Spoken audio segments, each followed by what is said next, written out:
Okay, let's grab you one there.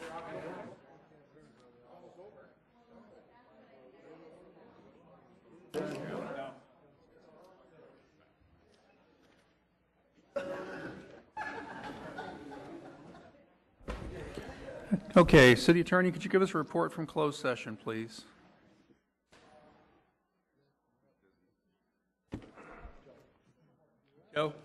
Joe, report from closed session. Sorry. There were 4 items on the closed session agenda. We discussed them all, but there's no reportable action. Okay. And my invocation is blank, but I'm pretty sure I see the invocator sitting in the audience. Yes. Come on down. That might be invoker. Please stand. Praise to you, Lord our God, ruler of the universe, who has created us, sustained us, and enabled us to reach this season. Our God and God of our ancestors, bless all the inhabitants of our city with your spirit. We ask your blessings for our city's leaders and advisors, and for all who exercise just and rightful authority. Teach them insights from your teachings, that they may administer all affairs of our city wisely, that peace and security, happiness and prosperity, justice and freedom may forever abide in our midst. Grant to all those here tonight such wisdom, understanding, and resolve that they may make the best decisions to lead our city in justice and righteousness. And let us say, Amen. You join me in the Pledge of Allegiance. I pledge allegiance To the flag of the United States of America, and to the republic for which it stands, one nation, under God, indivisible, with liberty and justice for all.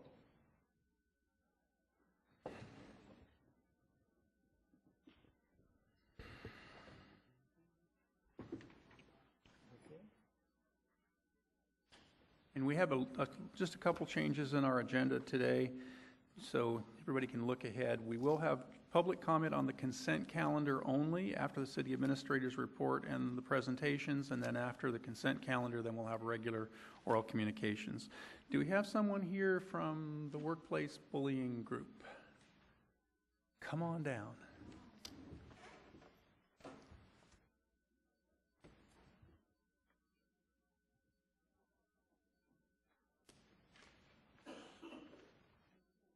Hi, Linda.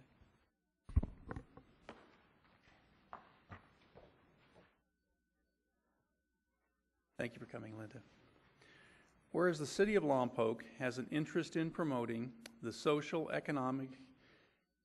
economic well-being of its citizens and employees, safeguarding our schools and community, and fostering an environment that holds promise and security. And whereas that well-being depends upon the existence of healthy and productive employees working in safe and abuse-free environments and safe physically and emotional environments in which our children can learn and thrive. And whereas surveys and studies have documented the stress-related health consequences for individuals caused by exposure to abusive environments, and each day an estimated 160,000 children refuse to go to school because they dread the physical and verbal aggression of their peers and the loneliness that comes from being excluded and made a target of rumors, cyberbullying, and many more students attend school in a chronic state of anxiety. And whereas abusive work environments can create costly consequences for employers, including reduced productivity, absenteeism, turnover, employee health-related expenses, and if left unchecked, costly litigation. It is important that we acknowledge and heighten awareness about the serious issues and the negative effects of bullying, including the long-term damage it can cause in our youth, as well as the risks of teenage suicide.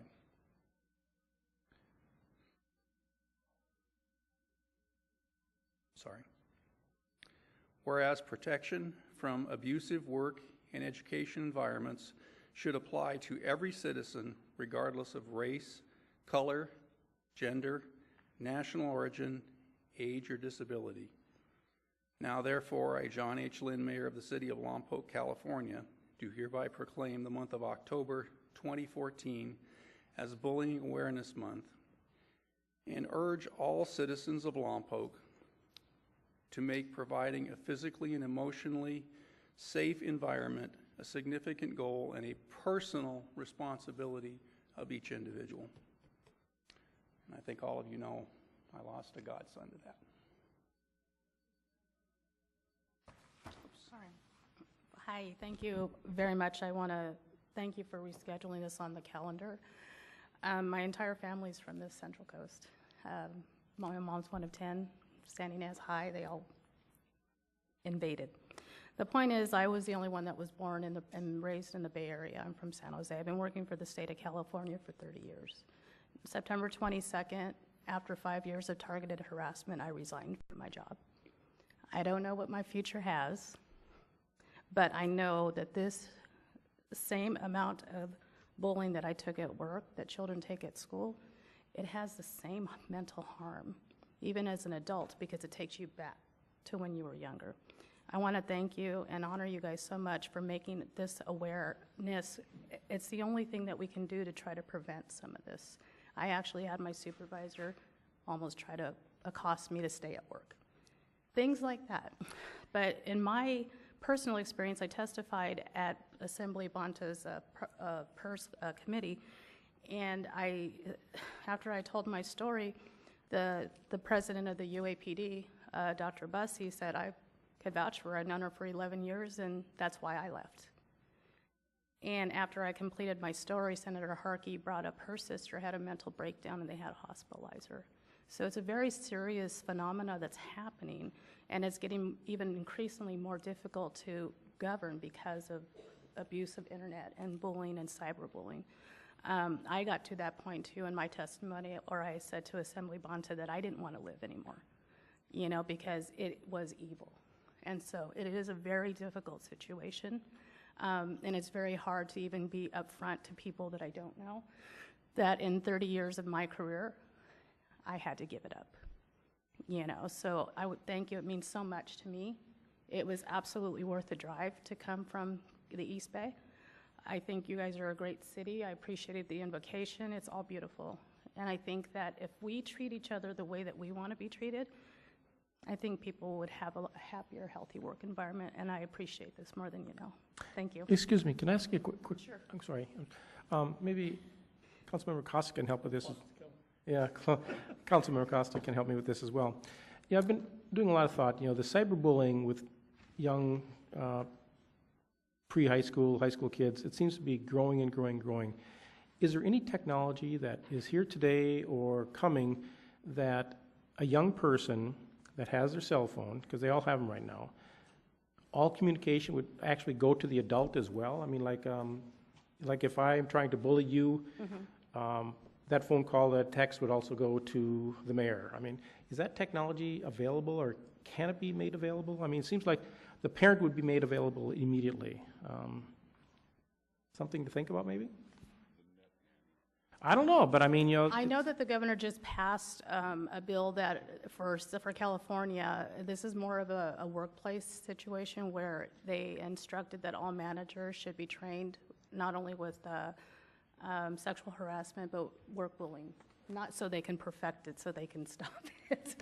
But the cyberbullying is just a phenomenon. I mean, I don't have a real answer for you because I saw my son go through it. Yeah. He had a girl writing a bunch of stuff, and I think a lot of it is that young people and people new to the internet don't understand this stuff doesn't go away. I think it's just become more sophisticated and abused, and it's hard to govern. Okay. I mean, an application to alert the parent if they're being bullied, then you get in it as a child. I don't know if there's any high school students in here, but you get into the fashion of, okay, well, you're going to fight all your son's battles. Yeah. Regardless. I mean, I've done that. I mean, he got stoned by a gang, like 6 or 7 kids. To me, they were children, and I said, okay, well, you want to stone me now? And they all went running. I wasn't thinking in my right head, but that was just a natural reaction. And I think part of the problem is that they don't, those core hours where they talk about from 4 to 5, they really don't have anything to do. You know, and it's a difficult situation. We're trying to bring awareness. I know that the governor did sign that recent bill stating that all managers need to be trained on what workplace bullying is, because some people don't even know how hostile they are. The Department of Labor investigated my particular work site, and he said it was the most hostile managers he met in 17 years of investigation. So that was telltale for me to go. Yeah. But it's so complicated because I just say to the young people, they just perfect their bullying as they get older. And now they have more tools to do it. Okay. Thank you very much. But thank you for your question. I appreciate your time.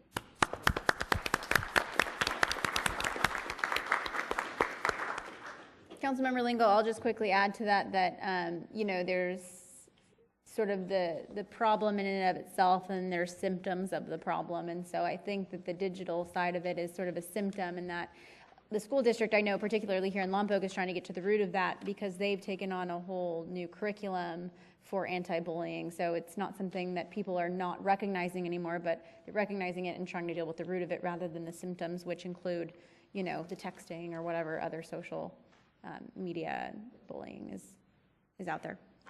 Can I add something to that real quick? Sure can. You mentioned the school district.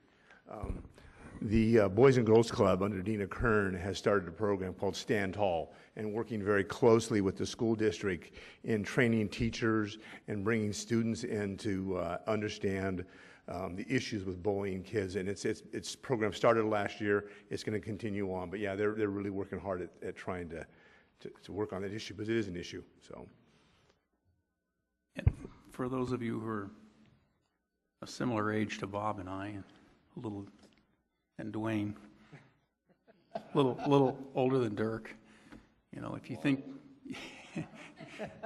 if, you know, back when we were in school, I think there were, we probably didn't call it bullying because it was being picked on, and it was kind of benign, maybe in a way. But our godson, who took his own life at school, he was stuffed in trash cans. He was hit with food. He was just, it was horrendous. And it was not in the school district because it would not have been tolerated here. And, you know, no one did anything about it. I think in this town, the teachers would have done something about it. And more importantly, any of us that saw something like that would have stepped up and done something about it. We would have said to those other kids, hey, would you like that to happen to you? Hey, knock it off. Because that's who we are as a community. Okay. I'm going to run out of voice here in a minute. City Administrator. Thank you, Mayor. Just a few things to report. First of all, both police chief, fire chief, the mayor, and I met with Assemblymember Cacho Achadian to discuss legislative actions that might be able to help advocate for the city of Lompoc and programs and grant funding and the like, for particularly in our public safety arenas, but for other needs we might have. So appreciated the Assemblyman's time to meet and discuss that. We had another session amongst our leadership of emergency preparedness, and I know you've heard me talk about it a few times. We've really dedicated a lot of time this year in various stages and aspects of emergency preparedness training. With the Megalito fire, it proved to be very timely because we not only did we start our training ahead of that and able to use those skills for the actual event, but then we learned live from the event, and that's helped us for our future preparations, and we've been using our experience to be prepared and hopefully never have to utilize again our emergency preparedness. But I appreciate all the efforts of our local leadership, and this latest session included not only folks, key personnel within the city of Lompoc's forces, but our partner agencies, Red Cross, the food pantry, the school district, and the like, because we depend on a lot of agency coordinations and times like that. So I appreciate all the help that's been given from other agencies as well. And finally, I wanted to verify what we had discussed over the last couple of meetings, that indeed the next meeting is going to be on November 18th. The meeting that we would normally have scheduled for November 4th, 2 weeks from now, is being canceled. Calendar's being cleared, so when we continue at the end of this meeting, we'll be setting that up for November 18th. So no council meeting on November 4th. That concludes my report. Thank you. On the follow-up on that, on the November 18th, I do believe we're going to have some presentations on economic and community development, but also something about the fire, earthquake on the buildings too. I think it's on November 18th. So I just wanted to... Right, we are going to be doing, as you'd requested, a report on the non-reinforced masonry buildings we have in downtown Lompoc, and the sort of actions or programs and reactions that have occurred as a result. Yeah, I just thought, I've seen it on there. I'm glad to see it there. I just want to make sure we advertise it more than just a week before the meeting. Okay, now we have a little change in the agenda, so we're going to have a public comment on the consent calendar items only. So if you'd like to speak to any of the items on the consent calendar only, I invite you to come to the microphone. Mr. Mayor, if I might, right before we have the public comment on consent, I did want to clarify one item that's on consent. Item number 4, the Summit View Homes reorganization. This item was originally prepared with the concept that the county would have adopted their side of the agreement, and we'd be asking you to approve and adopt for the city. I've come to learn that at today's board meeting, the Board of Supervisors did not adopt this. It's not that they failed to adopt; they merely have postponed for some further discussion 2 weeks out. I would still ask that you consider and approve the agreement as it's presented, with the slight amendment, but that agreement is subject to the council's, or excuse me, the Board of Supervisors' eventual acceptance and adoption of the same agreement. Thank you. Thank you. Anyone to speak to consent items?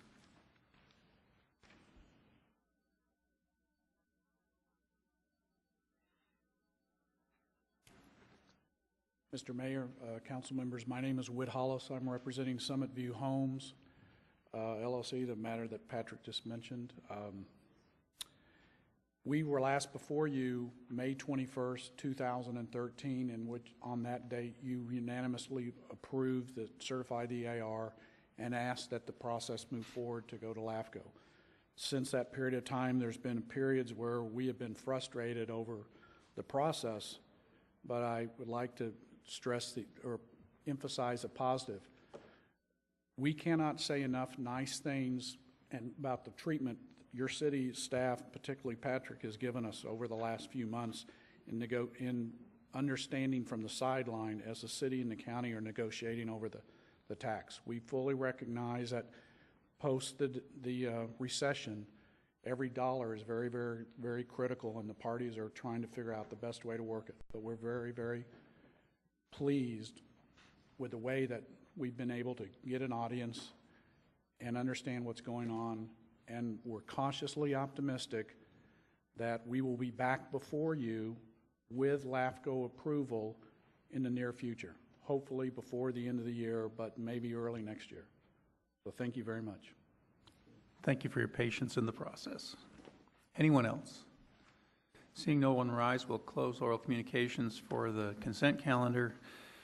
And item number 1, approve the minutes of the council meeting of 9/2/14. Item number 2, approve expenditures for payroll of 1.3, a voucher register of $363,000, a voucher register of $531,000, utility credit refunds of $1,900. I will not participate in a vote on check number 322403 for $21.06 to Lompoc Lock and Safe, and a credit card payment of $1,688.50 to Smitty's Towing, which is combined in a package of credit card payments. Item number 3, the Lompoc Airport Commission structure, adoption of ordinance 1608, the second reading, to change the board to 7 voting members. Item number 4, with the correction read in by the city administrator, the Summit View Homes reorganization, approval of the negotiated exchange of property tax revenue and the regional housing needs allocation transfer. Item number 5, amendments to the memorandum of understanding with the Santa Barbara County Association of Governments and the contract with Restore Transportation to operate the Cleaner Express bus system. And that's it.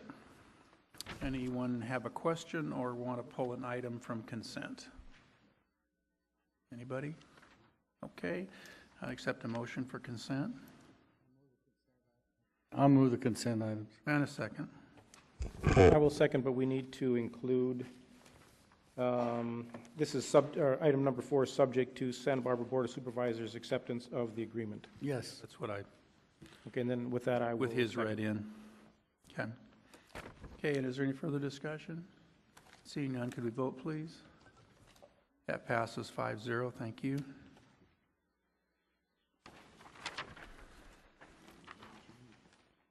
Okay, now we'll come back to our regular oral communications. This is your opportunity to talk to us for up to 5 minutes on any subject. Ken. Mayor, council members, city staff, members of the audience, and members of the audience at home. Ken Austini, Lompoc Valley Chamber of Commerce and Visitors Bureau, here to give my monthly update as to what we've been up to. 17th of September, attended a C3H meeting.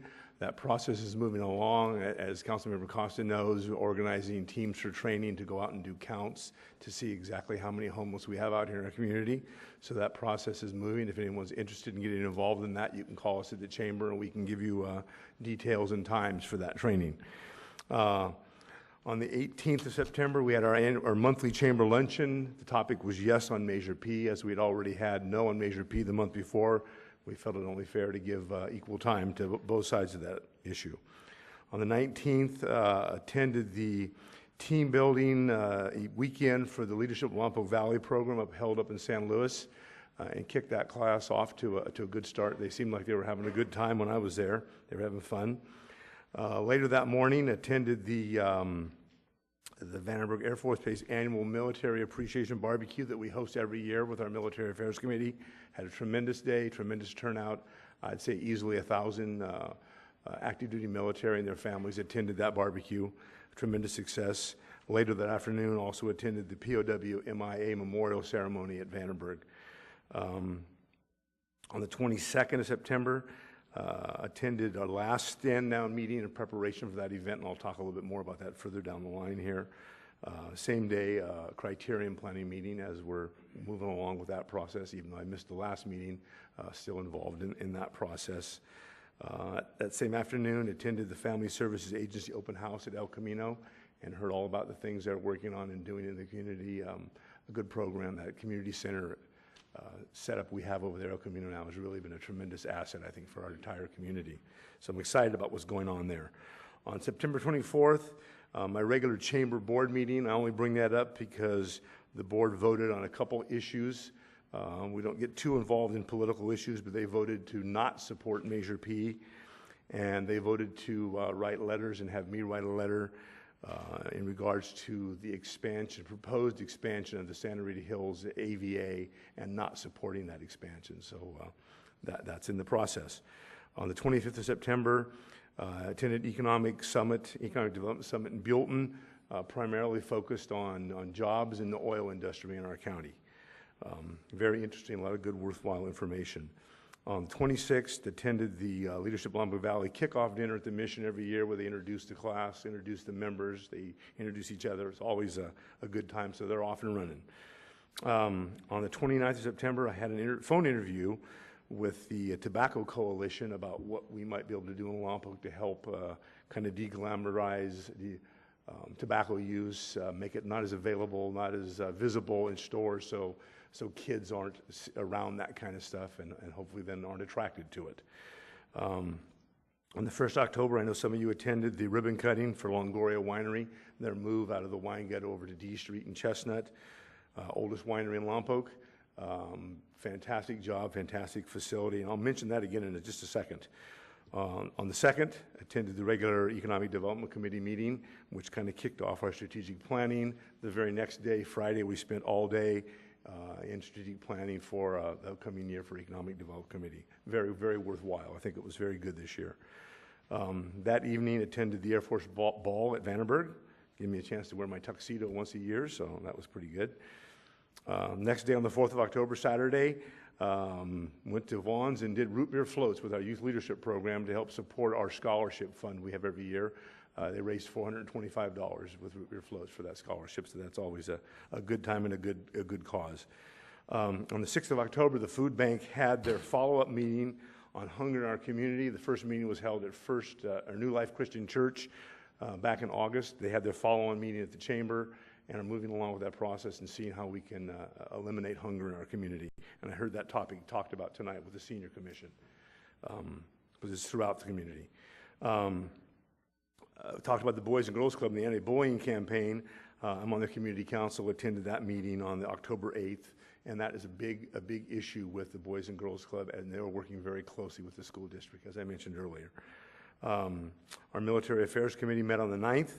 That committee is really rolling, doing great things, and continuing to do more things for our military community than just the annual barbecue, more involved in quarterly awards and involved in what's called Global Hearts. It's a once-a-month dinner for families of people that are deployed. So we're helping sponsor those events a couple times a year, along with Santa Maria, Buellton, and Solvang. On that evening, we hosted a city council candidate forum. I think that went very well. All candidates showed for that. On the 10th of October, had a meeting with Robin Dunnitz, Heather Bedford, and Chelsea Cochran about Lompoc's first scarecrow contest. Right now, we have, I believe, 28 folks signed up for that contest. It starts actually tomorrow, so look around town. We have maps and things in the businesses as well as at the chamber. Hopefully this is something that will grow bigger and better over the years. This is the first year for us in doing that. On the 11th, Saturday, attended the Santa Barbara County Vintners Association Festival in Solvang. Attend that every year and try to promote Lompoc and tell folks, hey, look, you like great wine? Just go out here and turn left, and 15 miles you're in Lompoc. Interestingly enough, the next day, and I was helping promote this for Longoria, it was their grand opening. I went by there on Sunday, and the place was packed. I mean, the parking lot was full, the street was full. They had a tremendous turnout for their grand opening, so that was exciting. On the 14th of October, we have our monthly Tourism Investment District meeting. Things are moving along well. They're working closely with their consultant and the marketing consultant to move that process along, but things are moving along well with that group. On the 15th, I'm a member of the Pool and Park Maintenance Oversight Committee. We had our annual meeting. I'm sure you'll be getting a report probably next month, if not, I'm sure no later than December, on what's going on there.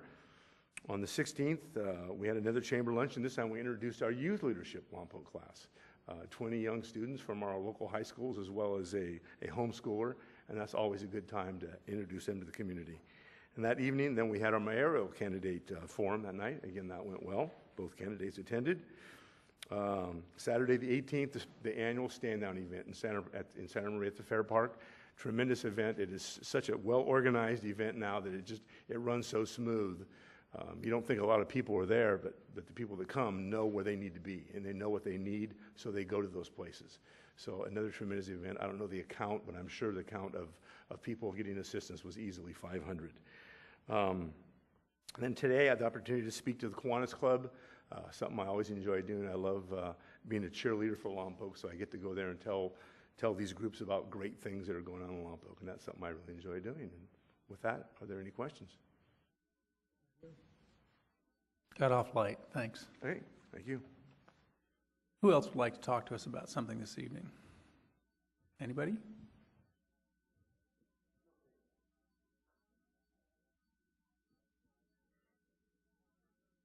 My name is Omar Falfal. I'm a resident, my wife and I, in J Street. I just came here tonight to allow Mr. Lynn, council members. I just have to thank you on behalf of my neighbors and your hard work and listen to us with our complaint. We appreciate your decision and we thank you very, very, very much for all your help. And I would not forget Mr. Patrick Y. Miller and his explanation in April 1st in detail. He stated everything, and I appreciate it really, really very much. We thank you again, and I hope you don't see me here regarding this subject. Maybe it's something else, but I think thank you again very much for all your help. Thank you. Is there anyone else who would like to speak? Last chance. Going once, going twice. Going. Okay, come back. We have a staff presentation. The Economic Development Committee will present an update on recent committee meetings and events.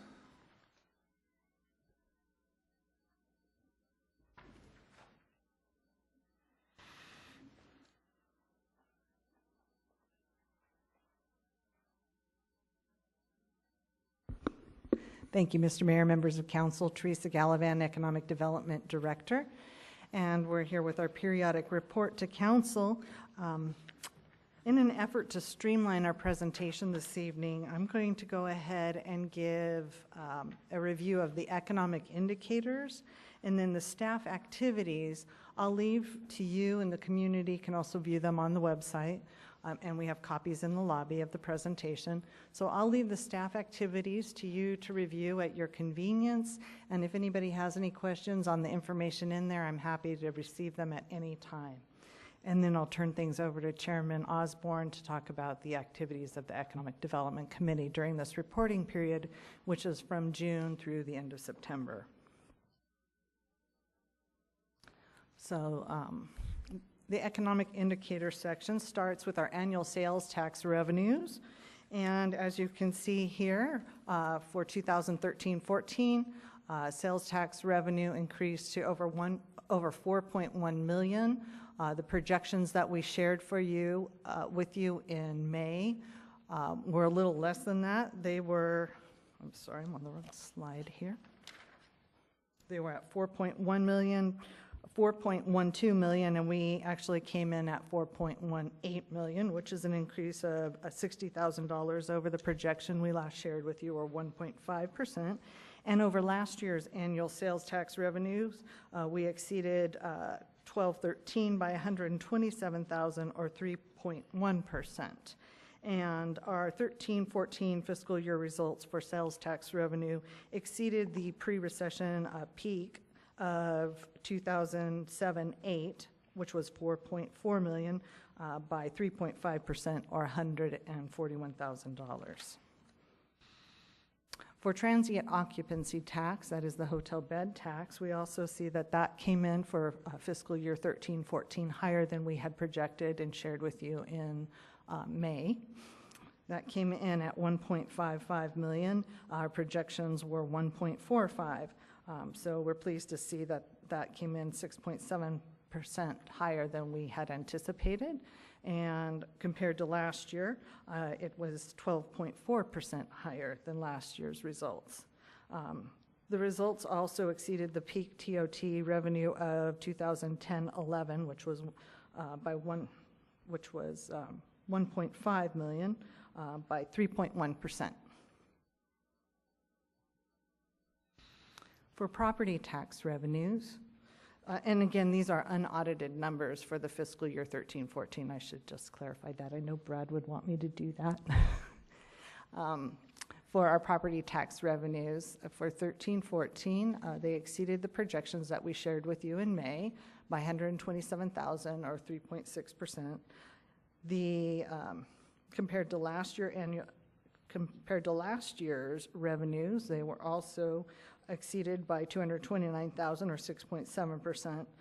The results are still below the pre-2008 peak property tax revenues of 3.8 million in fiscal year 7-8, by 160,000, or 4.2%. So still working at getting up to where we were before the recession on property tax revenues. Capital investment, this is the number of building permits that are issued and their total valuation. This actually is, the bar graph is the bar graph we shared with you at our last update.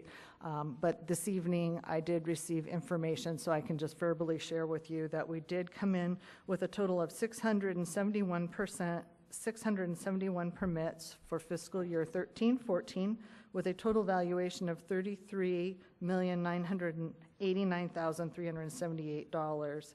So little less than last year, more permits than last year. A total of 60 permits more pulled this year than last year, but a decrease in valuation of $5.1 million or 13%. And another very important economic indicator that we have been sharing with you in the periodic reports is our unemployment numbers. And this is the latest information we have from the Workforce Investment Board, and they received their information from the Employment Development Department. And you can see here that Lompoc in May was at 9.1% unemployment rate, 9.7% in June, 10.7% in July, 10.1% in August, and then back down to 9.6% in September. And at our last update, we shared with you the numbers from January through April. January of 2014 was at 12.8%. And for January, February, March, it hovered in that range of 12.8 to 11.9. In April, we saw it go down into the single digits of 9.7 and kind of go between the 9 and the 10-point range over these last several months. But definitely down from where we were at the beginning of the calendar year. The next graph is also the same numbers, just shown with it in a different fashion, different bar graph. And then we've put together some information on the different projects or businesses that have opened or closed in this time period, the Champion Center, and trying to reflect some job creation loss data for you. The Champion Center did have its ribbon cutting, and they do anticipate, although I don't think it's fully been realized at this point, that they will create 70-plus jobs that will be realized in the future from that facility.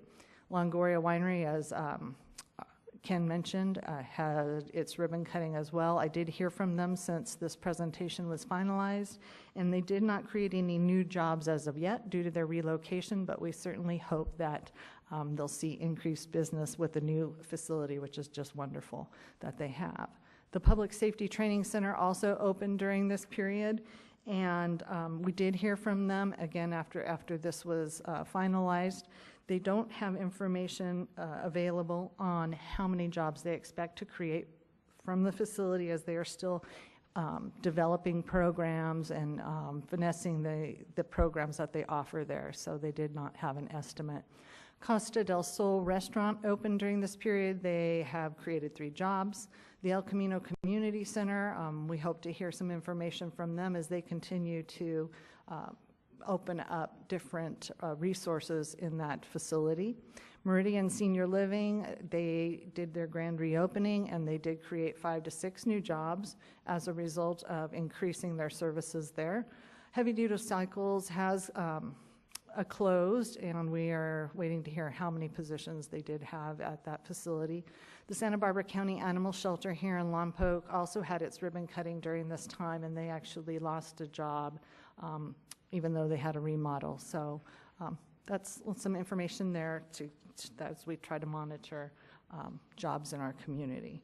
And at this point, as I mentioned, we have a lot of information in here on staff activity that has followed the format we've shared with you in the past. Be happy to answer any questions now or at a date after you have a chance to look over the information. At this point, I'd like to go ahead and turn things over to Chairman of the Economic Development Committee, Janelle Osborne, to talk about what's happening with the committee. Thank you, Janelle.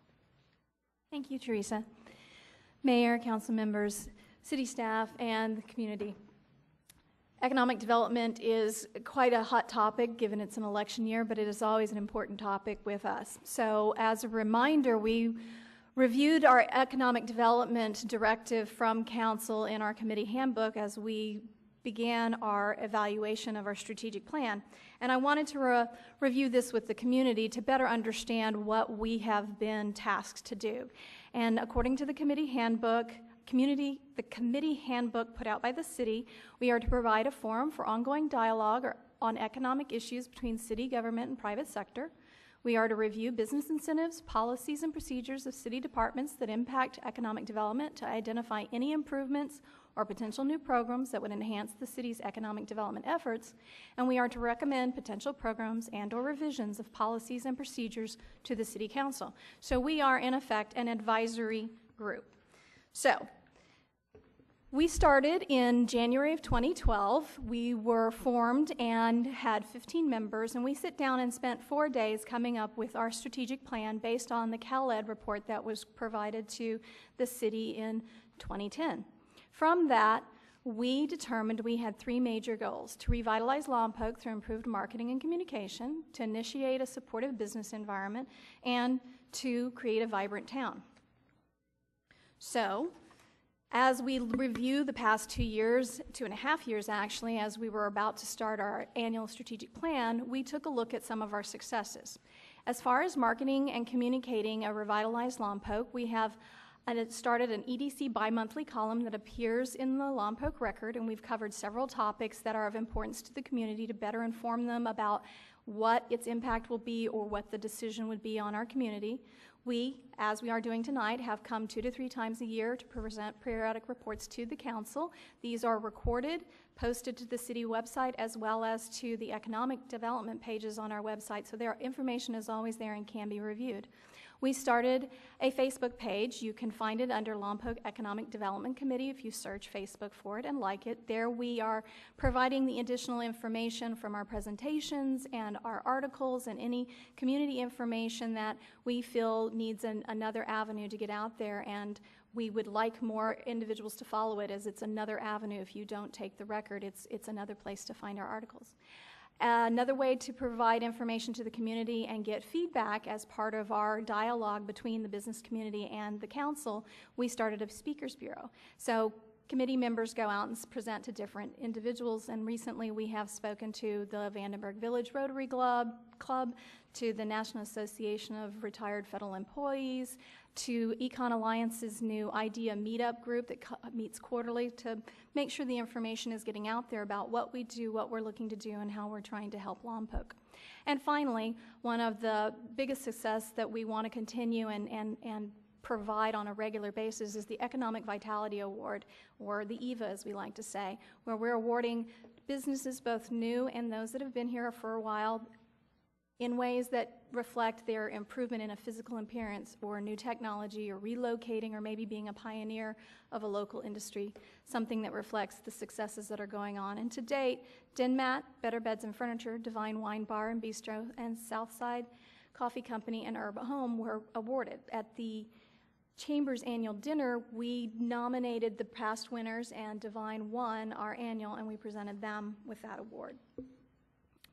Under supportive business environment goal, we worked really hard to develop some incentives and mandates, such as the electricity rebate program for leasing spaces that have been empty for longer than 2 years, promoting the city to adopt the state cottage industry regulations. We've worked very hard with the Planning Commission to modernize and discuss the need to modernize even more of the zoning code. So one of the issues was parking spaces at wineries and how it was taking away from potential building spots, so we adjusted for that, as well as adjusting and recommending changes in the footprint of Old Town and some of the office zoning so that the first floor of, say, the Lilly building is now completely full because of offices instead of just retail. Our feedback to city staff helped them design the Development Assistance Team, or the DAT team, which is a free resource to anyone looking to start a business to set an appointment and meet with department heads and get the information they need to explore starting a business, so they don't even have to have plans yet. They can come and find out what needs to happen in order to facilitate it. And this filtered all through the rest of the departments to increase their customer service and provide cost savings to businesses with improved turnaround. With the 2030 general plan being updated, we were also recommended and are implementing an economic development element, and this will transition and become the document to which our strategic plan and specific goals are focused on, rather than the CalEd report, because it will be a long-standing touch point for us.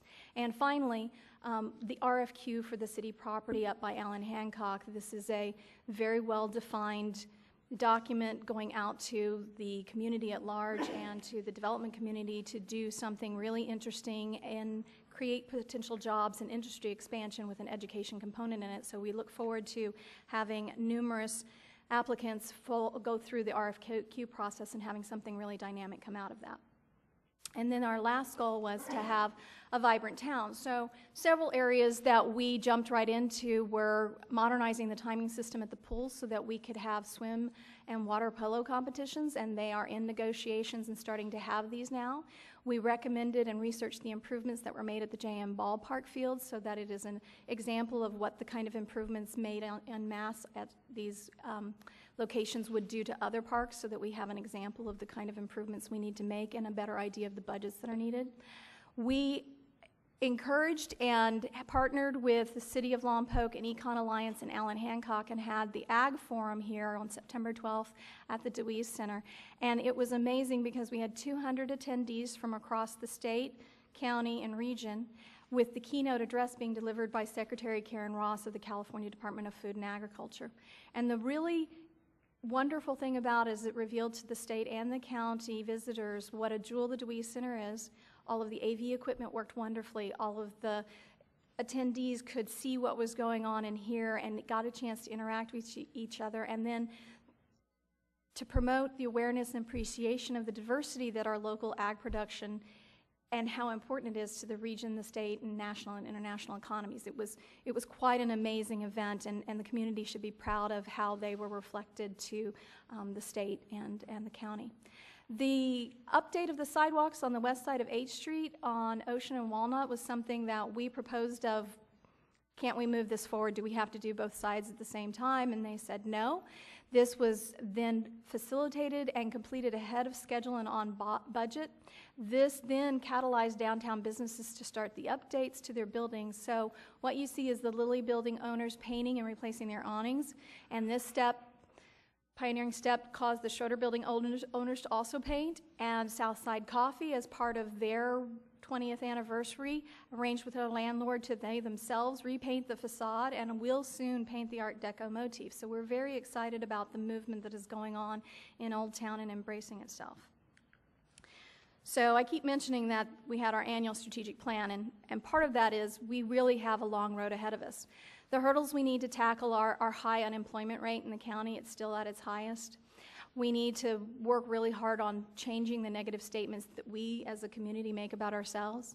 We need to realize that every resident and business is an ambassador to the tourists and potential new employers. And we need to find funding outside of the traditional avenues of tax bonds and grants. And we need to develop measurements for these successes and changes that are trying to be put in place so we have more tangible evidence for ourselves and the community about how we're doing. So moving forward, we just completed our annual strategic plan evaluation, and we are completing our economic development element for the 2030 general plan, and we're expanding and promoting our assets, and that I'll talk to you about when I talk about our updated strategic plan. So we met for a full day and an evening before to evaluate our strategic plan on Thursday and Friday of October 2nd and 3rd.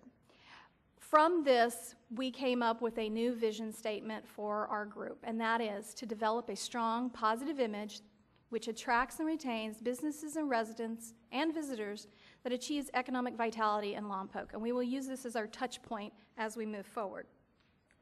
Our 5 new goals that we are going to focus on for the next year are a fiber feasibility study. Everyone talks about how we're off of the Highway 101 and we don't have things coming to us and we won't get manufacturing and industry to us. Well, we're looking at the wrong highway. What we need to look at is the fiber optics highway that runs through town and look at the technology freeway and the exchange of information on that. And so we want to move that forward rather than wait for somebody to come to us. We want to make sure that RFQ that we've worked so hard to put together with city staff and issue is satisfied, so we're going to assess and maintain the forward progress on that process. We talked about needing to find new funding, so we are going to research investment vehicles and funding opportunities and try and identify those and see what the best avenue is to help create the funding we need to help move some of these projects forward. I talked about expanding our assets. Well, that's added capacity. We took a look at our membership, how it's structured, and who's missing. So we're working with Lompoc Unified School District, Vandenberg Air Force Base Contractors, the Santa Ynez Chumash, and the Healthcare District in order to bring them onto our committee because we feel they are vital parts of our community and we need their representation. And as a result, we hope at the end of the year or early next year of 2016 to deliver a Partners in Lompoc Economic Vitality Forum where we bring business members together and developers together to talk about our assets and how they can help move it forward.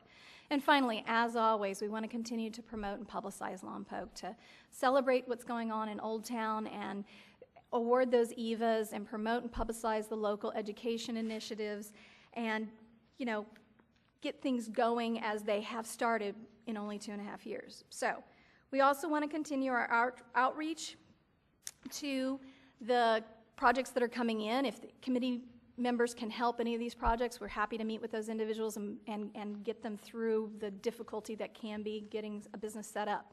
We want to research and implement a system that provides city and committee the information needed to make necessary decisions, such as data evaluations for incentives and sectors to target.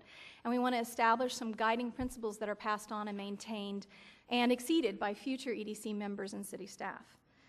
So, finally, the challenge to the community that we would like as a result of the hard work we're putting in is we want all of our community to take a moment and examine how you as an individual can contribute to Lompoc in one way.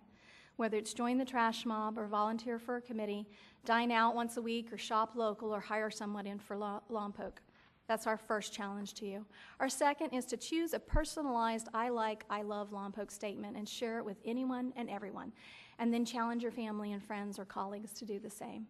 And finally, stand up for your community when someone uses a derogatory nickname or makes an assumption about our community. It's up to us to change our voice to the community, both here that we live in and to those outside of us. And we hope that by all of us lifting ourselves up, we will move our unemployment rate much lower and bring in the new technologies and the higher paying jobs that we all desperately want to have in our community. So, thank you. Questions? Suggestions? Happy to take them. Councilmember Lingle. Thank you, Mr. Mayor. Ms. Osborne, thank you very much for the presentation. It's very, very thorough, informative, and especially the last comment. You're exactly right. We are the ambassadors to our city. Every time we go outside of our city limits, we need to promote us. So often, when I hear people ask where one of us are from, sometimes I don't know if we're embarrassed to say we're from Lompoc, but sometimes we'll say, well, Santa Barbara County, or near Vandenberg Air Force Base. Tell them, I proudly say I'm from Lompoc, and then when they ask where Lompoc is and why I live there, I tell them. So I think you're right, we have to be the ambassadors. If we're not the ambassadors, if we're ashamed to say where we are, everything we do is going to be there. So thank you for putting that in, that's very important, and thank you for your presentation. Yeah, I did quite a bit of work on fiber optic 2 years ago, so when you have a chance, you can get a hold of me and we'll sit down and go over the work I did and the contacts I have that might be helpful. No problem. Councilmember Holmdahl. Yeah, a very good report. One thing you never talked about, the wine industry, except on Gloria, you know. But they're already so successful. I mean, Well, we have but Longoria's that's a here. success. That's a success. Then we can't really take credit for that. That started can't. long before we. But when you talk about something good about Lompoc, you talk about the wine industry, what it's done, and how since '98 we went from none to 37. So you have your first talking point. Yeah, I've been talking about that every place I go. The other talking point you can use, if you leave Lompoc, they ask you where's Lompoc, you say it's the elbow of California, but it's also where Sideways was made. 9 out of 10 people know where Sideways is. They know the movie Sideways. There's a couple of things. One thing I hope somebody could ever take a look at on the unemployment. Everybody hammers Lompoc for unemployment, but you got to realize a lot of our unemployment is employees from Santa Barbara's got laid off. And so all the other communities send their laid off to Lompoc, and that would be interesting to check that number of what that percentage would be. And your idea is sell Lompoc wherever you go. I've been doing that for 20 years, and we do get some things in here. We got some new ones coming. So, but your report is real good. I just thought, yeah, I got to talk about that. On the unemployment side, they had an interesting conversation with somebody from 2 different hotels the other day, and it seems that our friends in Santa Barbara are moving people up here for temporary lodging in our hotels, and then when their temporary lodging runs out, they end up in Lompoc looking for jobs, and they didn't have one when they got here. So I think that problem has never gone away from days gone by. Anything else? Thanks for all you do. Just give our appreciation to the committee. I will. Thanks for all you do. Just give our appreciation to the committee. I will. And now, Lucille.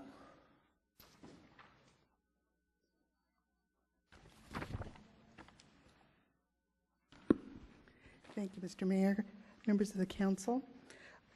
This evening, what we'd like to do is just to provide a brief status update of the progress of the Lompoc Valley Motorsports Park.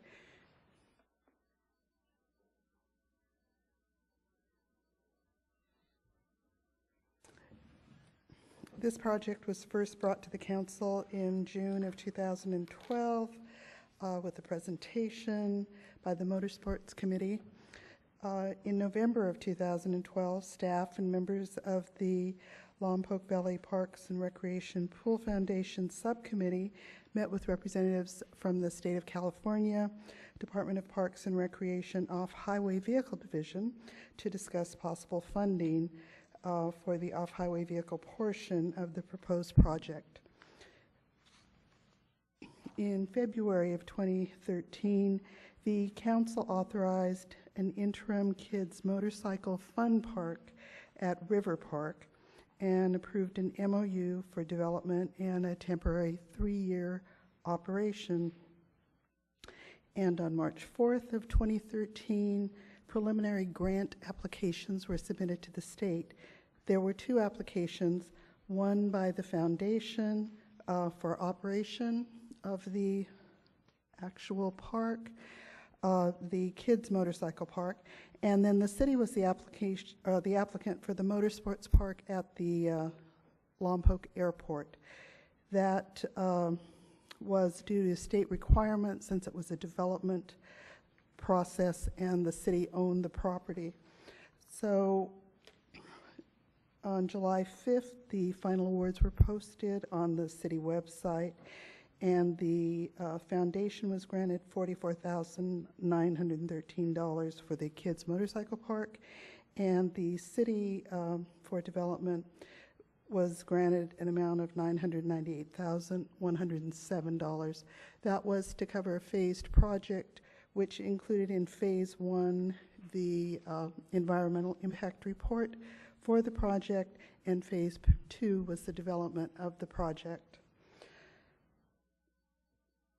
In November of 2013, the council held a hearing regarding the memorandum of understanding and adopted a resolution authorizing the city administrator to proceed with the grant. And that grant was signed in December of 2013. The next phase of the project then was the signature by the city and the foundation of the actual MOU, and that occurred in March. And then the next indicator was, or the next schedule of performance in the MOU was for the submittal of the development plan. As of this afternoon, we did receive an application from the foundation for the development plan. So we now have a plan. The city has 30 days to review it for completeness, and we will move forward on the project according to the MOU. So that is the update for this evening, and I'm happy to answer any questions.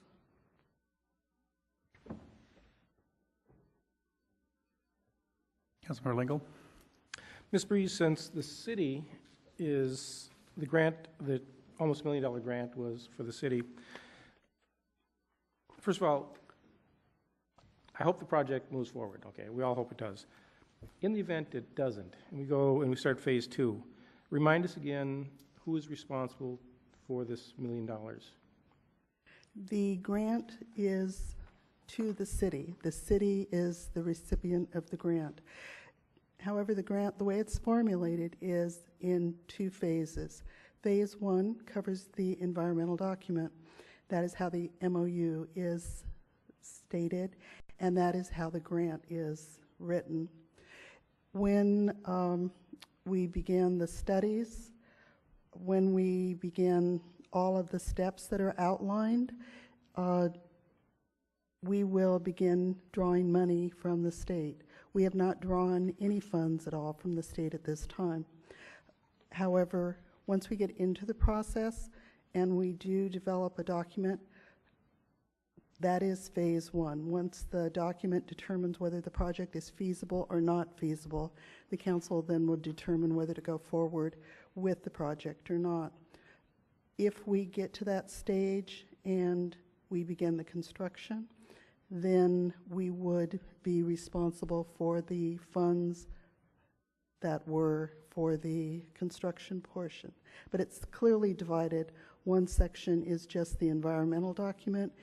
If this council decides not to go forward past the environmental document, there is no need for us to pay back any of the funds. Okay. Once we get going, I'm pretty confident that we'll be able to move this thing forward. Worst case scenario, we're into phase 2 in construction, and let's say we drew $150,000 and something happens, we can't go forward. Are we responsible for the entire amount or just that $150,000? Once we begin the construction phase, we have to carry it forward to completion. Okay, thank you. City Administrator. Thank you, Mr. Mayor. I'm pleased at the report that we had received a plan today. I've got to be on record and say I've been a little troubled, feeling troubled, personally troubled over the fact that we didn't have a plan in hand yet, and recognizing that the time is clicking and these are precious days. I'm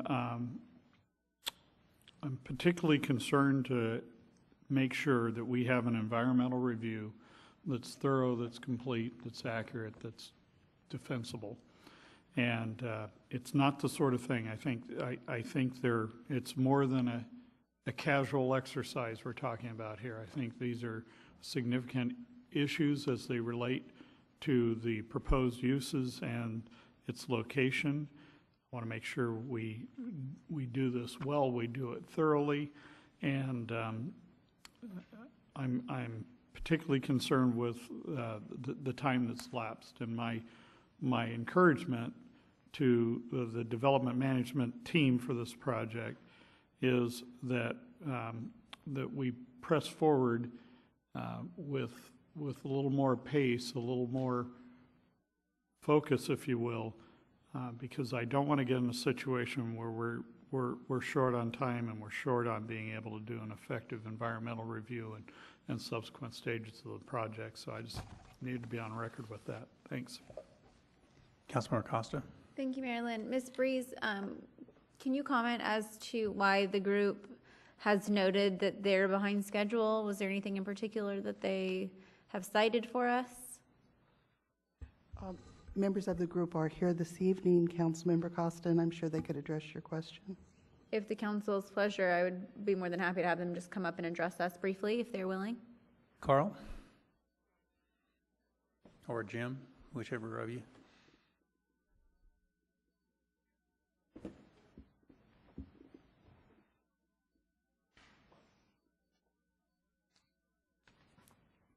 I didn't quite hear the question clearly.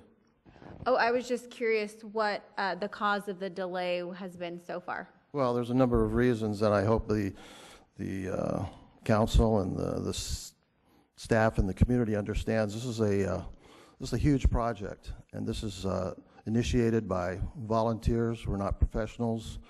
We have businesses to run and full-time jobs in addition to try and put this together. There's a lot of passion for this project. but there's also families and businesses and work involved also. So we're not paid professionals like staff. We have to do the best we can with the time we have. So we are behind schedule. We realize that. We don't minimize the importance of the timeline. We agreed to the MOU and we signed it with the best of intent. So at this point in time, we're moving forward as quickly as we can. We had some delays. Most of the people that are working with us are volunteers. People, even the professionals that work with us are volunteering their time and their services. So we've had the survey donated to us. We've had a couple of engineers look at the project and commit to making an evaluation. If it didn't happen, that set us back. So we lost a couple months just in those type of scenarios. So it's impacted us. There's no point in minimizing that. We're behind schedule. But once again, like I say, we're volunteers with a lot of passion for this project. There's a lot of support in the community. And I'm proud of the people that I've been working with and the progress we've made. We've come a long ways with very little resources. And like I said, it's a huge project. And I think... Oh, I thought everybody knew me, but what? Carl Creel, I'm the chairman of the Motorsports Committee, resident of the community for 25 years, and like I said, a lot of passion for the project. So. Any other questions? Or probably need to have a big thank you to Jerome White, who stepped in, and has volunteered a lot of hours, kind of bringing us from where we were to where we are today. Yeah, Jim Dixon, Engineering, committed the survey for us, no charge. Jerome White, who is a architectural engineer, has given us a lot of time creating the site map. These things are just donated, and we appreciate their help. It's huge for us to get that kind of help. But finding people that will step up is sometimes difficult. When it's a professional task, that's what they make their living at. And finding people that will do that is tough. Any other questions for Carl? Thank you, Carl. If I could just say a few words about, sure. In addition to the project, we have a lot of passion for this, there's a lot of support in the community, but there's also a lot of negativity. There was a letter to the editor today, and I'd like to address it. I'm not going to refer to all of it, but the point is that it was written probably as a political propaganda type of thing, but it says the current administration is wasting money and staff time on the speedway, drag strip, and ATM facility that will decimate our property values and ruin the quality of life. I think these views are based on either misinformation or no information. They make comments about the Y not being able to handle the traffic, that the raceway will harm tourism. These are just, it's rhetoric is what it is. And I hate to say it, but there's a negative part of this community that is opposed to things that they don't agree with that can benefit this community. And the goal of this project is very similar to what the EDC is trying to do: promote the community, stimulate tourism, draw people in this community to raise funds, whether it's tax dollars or whatever. There were some other comments about here that 10 cities to the south have kicked speedways and drag strips out. Why? It's a pretty simple answer. Greed, property values, development, urban sprawl. They disregard the recreational view or the aspect because of dollars and cents. If you can build something that will generate more money, it's gone. Simple as that. So rather than be closed-minded about the potential benefits of this, I'd like people to look at the positives. There's a lot of communities across this nation, not only in California, but throughout the country, that have embraced motorsports, and it's benefited the community at a huge level, huge. One that comes to mind in particular is Louisville, Kentucky has one of the largest car shows in the country. the tourism in that community it's immense. The hotels, the Chamber of Commerce, everyone embraces the hot rodders. It's beyond comprehension what you can actually do if you work together with the chambers, the economic development committees to multiply the benefits. So I just wanted to address the negativity that a lot of the people in the community have about this. It's all based on misinformation or just a negative rhetoric. Thank you. Anything else, Lucille? Thank you. Question, sorry. Go ahead. Oh, I just had one final question. Thank you for your explanation. It's absolutely understood. I know that there's another volunteer project going through the community right now, and it's having a similar struggle. You know, when your volunteer efforts, sometimes things take a little bit longer than first anticipated. That's absolutely understood. My only concern is to make sure that the city is then communicating effectively with this group when we're getting sort of to that point where we can't wait anymore for certain things if it's going to impact that EIR process, just so there is a good line of communication is all. Certainly, I'd agree, and part of my sharing was not to discourage or to chastise the group, but to emphasize and encourage that hopefully the time delays we've had are now behind us and we can proceed with the normal pace. If we experience subsequent stages of this project, as we've experienced up till now, then I'm concerned over what the likelihood is of the eventual success of the project. I don't say that to lay out doom and gloom. I've got what I believe are legitimate concerns. I think it's helpful and insightful on what was shared, and looking forward to having a great project come to pass. If, however, that at the same time we've got to do, all of us need to do better going forward if this is going to be a success and a reality. Thank you. Thank you. Okay, that's the end of that item. We have one more item of new business, which is the preliminary financial results from the water and wastewater utilities, and we'll take a 7-minute break.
City Administrator.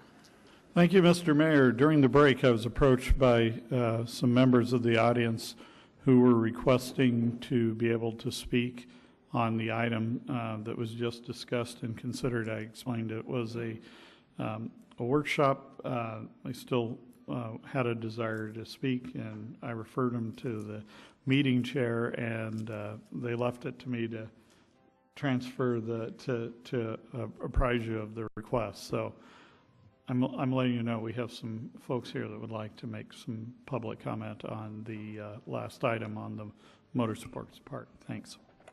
Okay, well, my normal procedure would be to say yes, but in view of council's discussion of shorter meetings, I defer to the council. What would you guys like to do?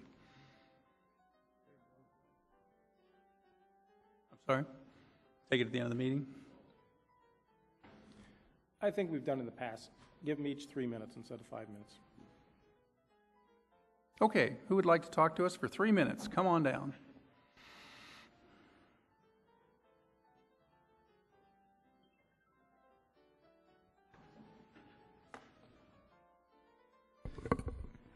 Terry Hammonds, Lompoc. Good evening, Council. I would like to bring to your attention that the MOU is your contract. And the MOU was signed in March of this year. So essentially, whatever was presented to you today is out of compliance with that time frame.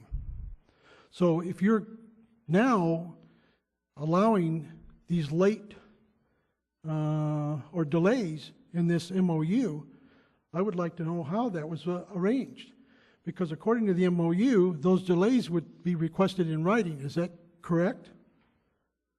Because that's what the MOU states, that is one of the operatives to requesting delays. Is that it be submitted in writing and that it be reviewed by the city administrator for some either approving or denying that delay. Now, the reason why I bring this up is that Mr. Weimiller has made it very clear to you that there is concern by the city and there's concern by citizens of this city that this project cannot move forward.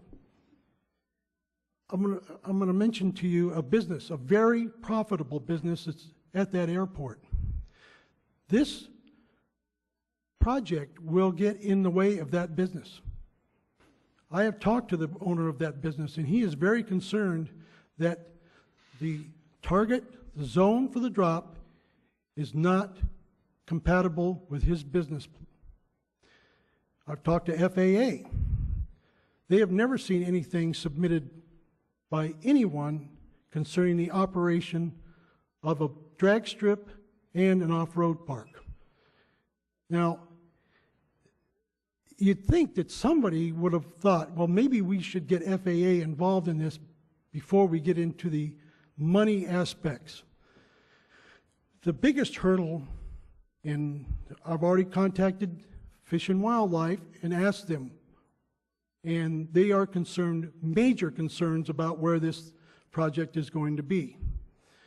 I don't want to see this city spend a lot of time and a lot of money going down a road that eventually ends up wasting thousands and thousands and thousands of dollars and staff time and getting everybody upset about everything.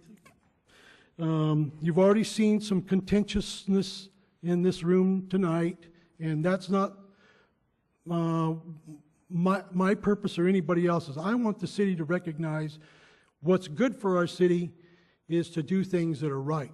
And if this MOU is not being followed, then we got a problem. And it does look like the MOU was not followed. This submission was late.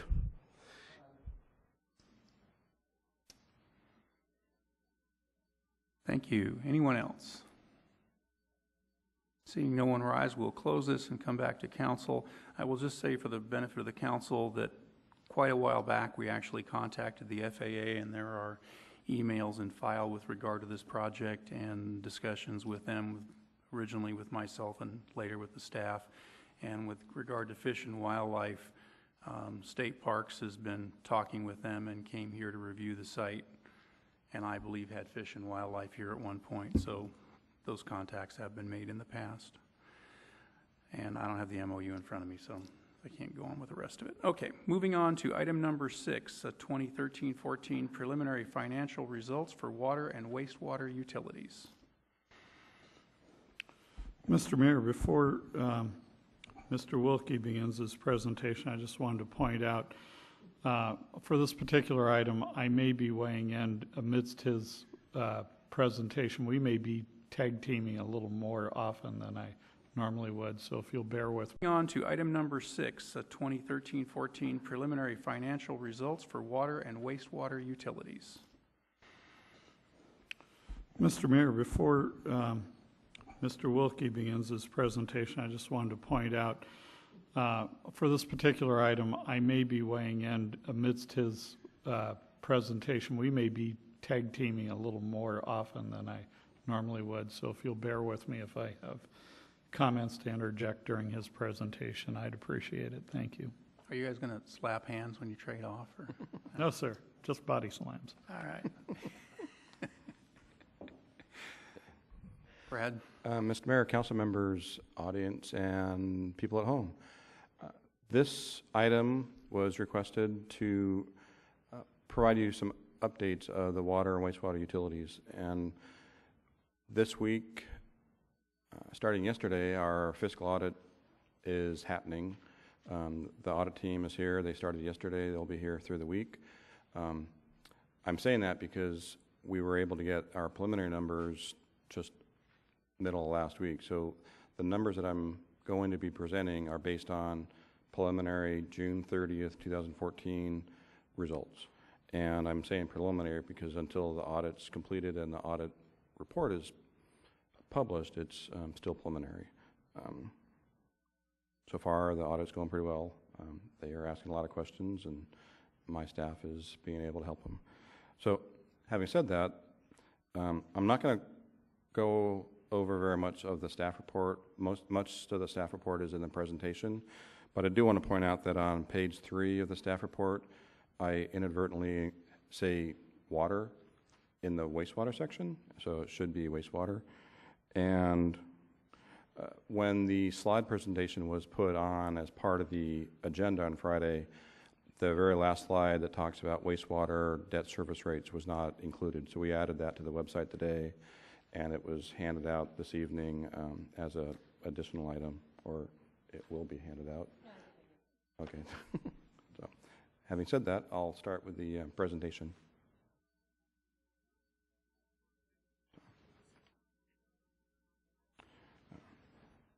As I mentioned, this is all based on, it's fairly finalized, but it's still preliminary until the audit's published. One thing I'd like to do is go over the history of the project. Starting in June 4th of 2011, which was when the budget was adopted, that budget included the approval of a rate study appropriation. Later on in the year, the RFP for the rate study was issued.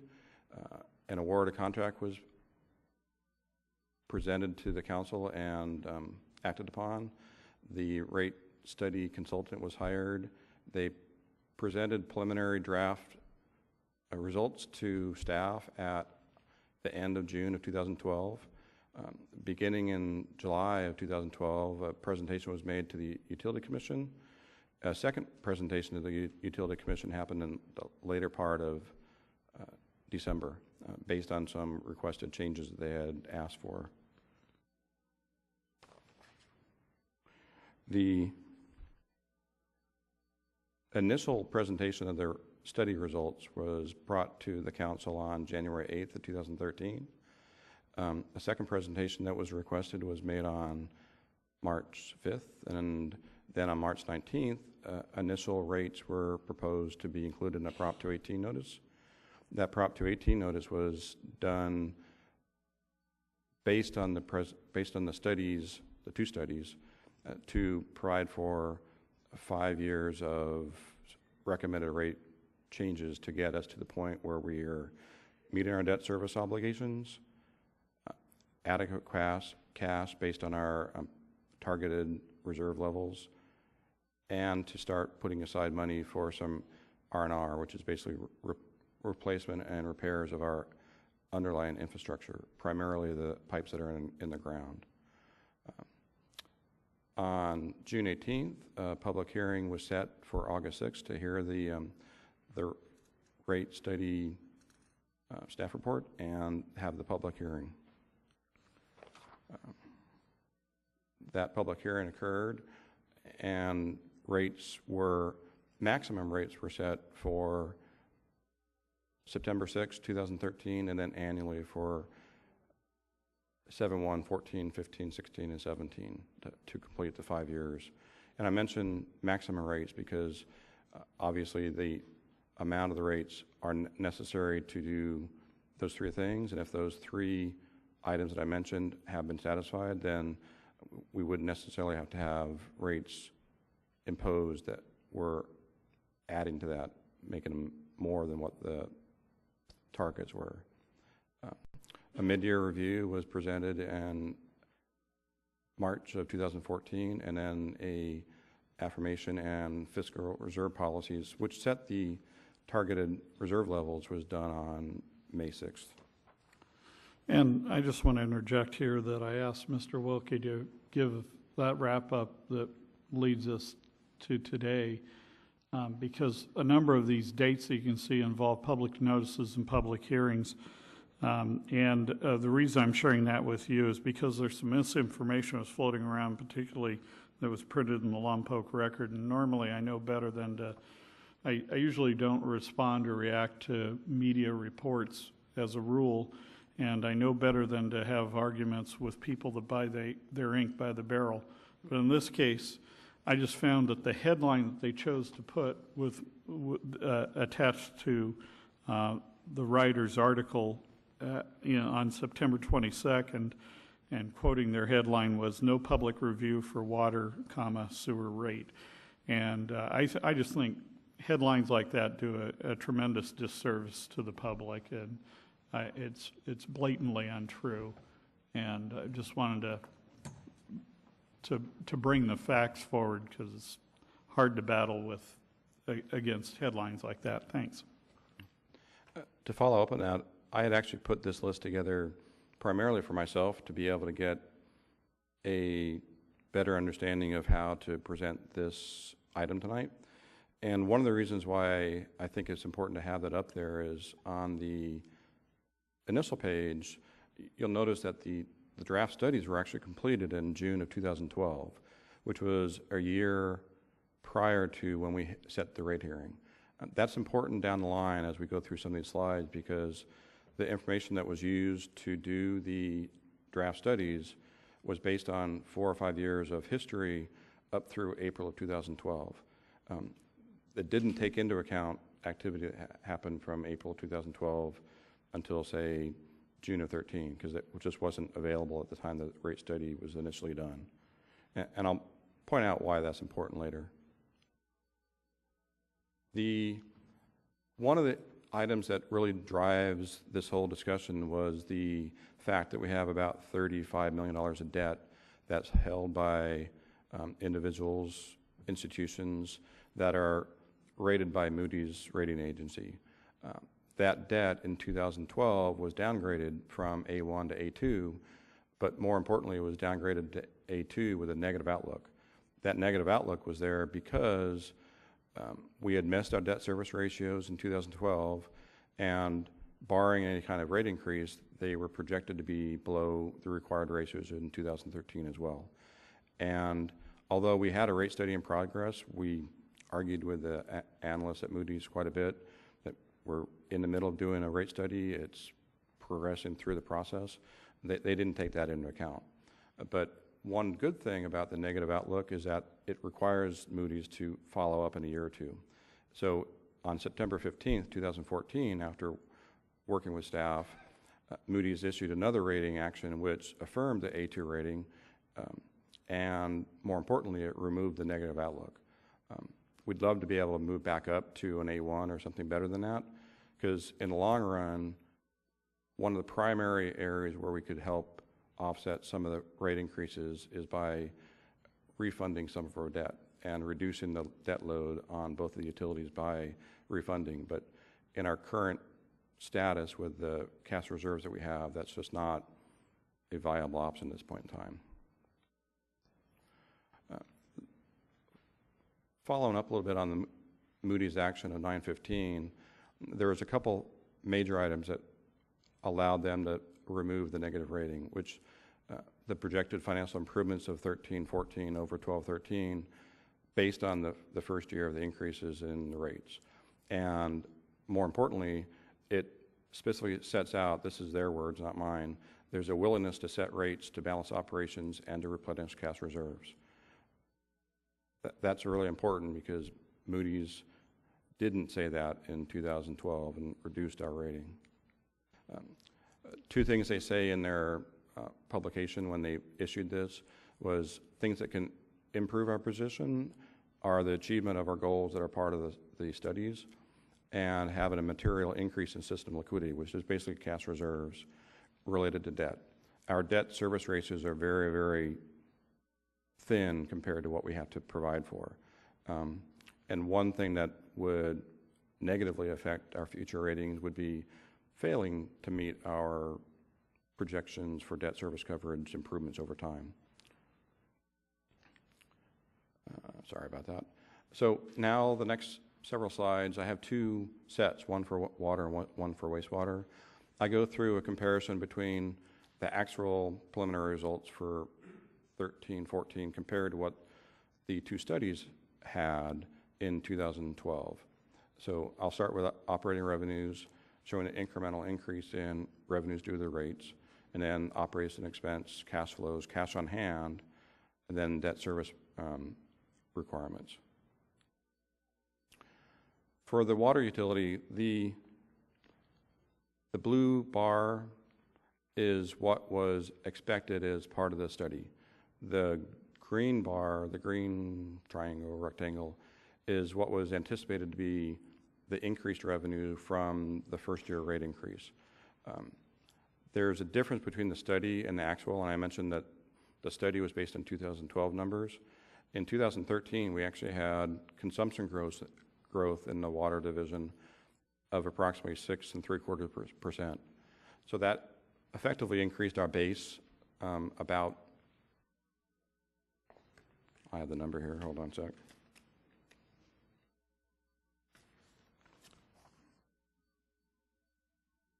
About $680,000. So we were $680,000 better off just from consumption increases in the 12-13 fiscal cycle. So it allowed us to actually have a revenue stream that was a little bit over $10 million in comparison to what we thought we were going to have, which was approximately $9.4 million. So water had a couple of good years. That's a good thing.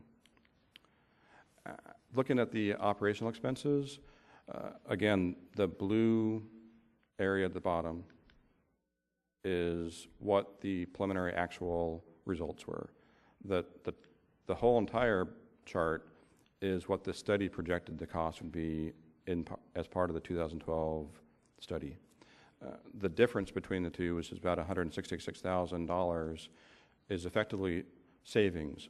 A lot of that is deferred savings because half of it roughly is capital outlay expenses.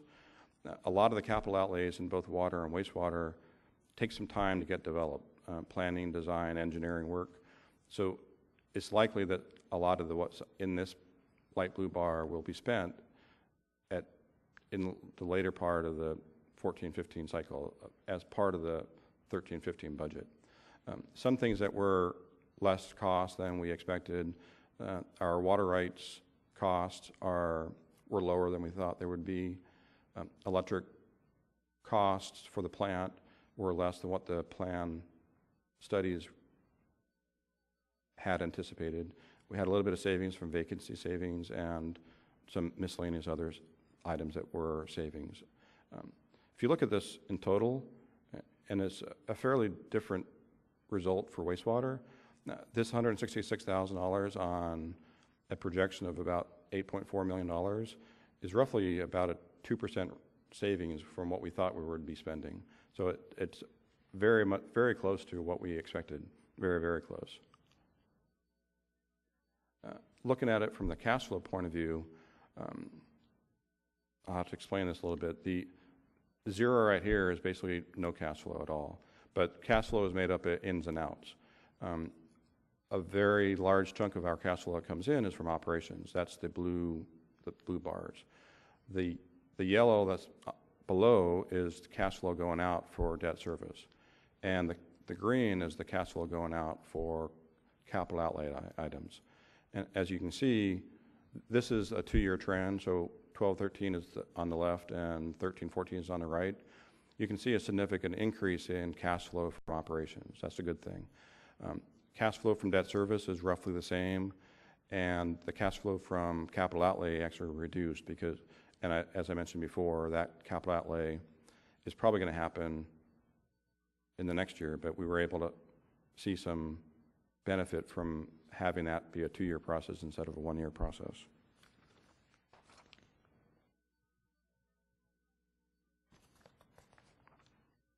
The end result is that the black bar, the black line, is actually the net effect of cash flows over the 2 years.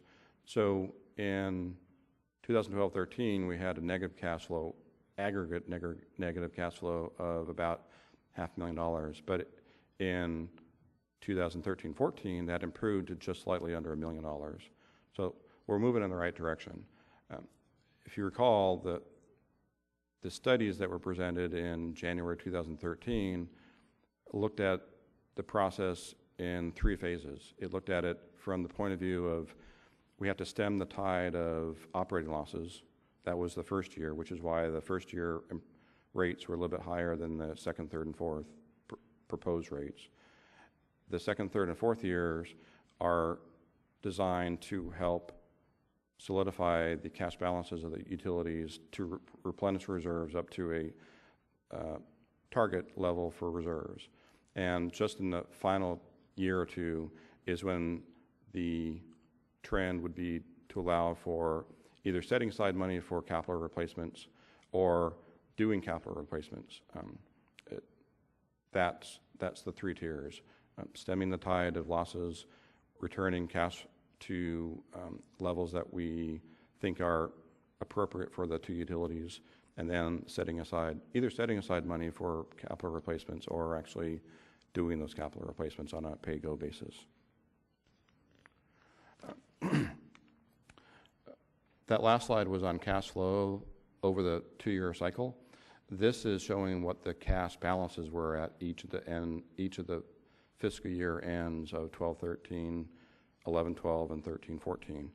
And this increase right here corresponds to the cash flow betterment that we had from the cash flow statement. What the black line shows is the targeted cash flows, the targeted cash on hand, even I made that mistake, to get to a 90-day reserve level, 25% of operating expenses. Where we have to get to is basically the difference between that ending line and that ending line, which is approximately $2.1 million. So we're almost to the point where we have cash that's no longer borrowing money from other areas of the city in this, because we're at about $100,000 negative at the end of June. To get to the point of having adequate cash flow and adequate cash reserves, we still need to get an additional $1.9 million on top of that. The other lines that are on here show some of the other reserves that are held by the water utility. A primary example is we have money that was given to us by developers for the retrofit program. That retrofit program cash is dedicated for that program. So it really can't be used for other operational purposes. So it's set aside as a restricted reserve. And in that same vein, we have debt service reserves, semi-annual debt payment reserves, and the like that we have to hold. Those debt service reserves are not regulatory, they're because of our debt covenants, it's contractual. We have to have those because of our borrowing money from the market. Finally, for water, I'm showing the debt service measurements that are so important to Moody's and others in the outside rating world. This is simplified in the fact that on the wastewater side, we have senior debt and junior debt. I've eliminated that distinction just for simplicity purposes.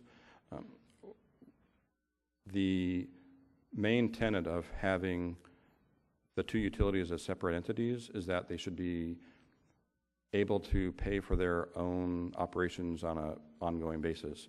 What that really means is that the two utilities should have a 1.0 debt service ratio no matter what's going on. That means that it's bringing in enough money to pay for its obligations. If you don't have that, you're losing money and you're not able to pay your debt service, which we have quite a lot of. So in 2012, 2013, our simplified debt service ratio was 0.55, which is significantly under the 1.0 ratio that would be the minimum that we would need to keep.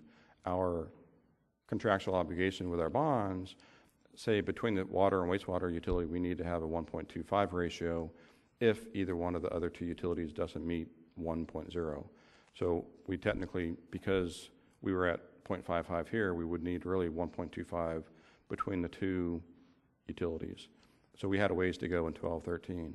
In 13-14, because of the cash flow increases that we got from operations, we were able to increase that 0.55 ratio up to 1.56, which is in excess of both the 1.0 and the 1.25 minimums.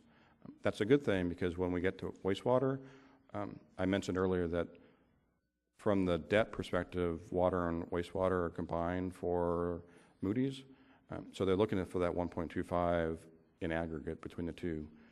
So the 1.56 is actually helping stabilize wastewater, which hasn't quite gotten there yet. And I'll go into wastewater next. Same 5 slides based on wastewater financials are coming up. There are many differences between water and wastewater. Some are pretty obvious, but for our utility, you got that. For our utility, the wastewater plant is a regional plant. It provides services not only to the citizens of Lompoc, but also to the residents at Vandenberg Air Force Base and the residents that are in the Vandenberg Village Community Service District. The 2 greenish bars at the top are the revenues that we get from those 2 agencies to pay for their obligations for the wastewater treatment plant. I show them as 2 different, slightly different green colors because one is for operations. They pay us based on volume and a few other variables. So as their volume goes up or down, their payments to us goes up or down. They also pay us for a portion of the debt service on the treatment plant. That payment is based on their share of the plant capacity that they've bought into. And between the 2, it's roughly 40% of the debt service. Their obligation for operations is variable, but their debt service obligations is set, whether they use none of our resources or a vast majority of resources. Having said that, the 2 blue bars are related to the city's collection of revenues. Again, like with water, the darker blue is based on the 2012 rate study projection, and the lighter blue bar is the expected, at least at this side, is the expected study results for 12 months of collections at the higher initial rate. You'll see that the light green, light blue is a lot smaller here. That's primarily because I mentioned it in the staff report, but I forgot to mention it in the water, is that with the study being done in June of 2012 presumed that once we implemented these that we would have 12 months of revenues in the first year. We really only got about 7.5 months because of the way that we bill and when the rates were actually put in place. They were put in place in August of 13. No customer was charged for the new rates until their billing cycle began after September 6th. So that left us with about 7.5 months of collections from the new rates. That's the primary reason why this is smaller than the initial projection.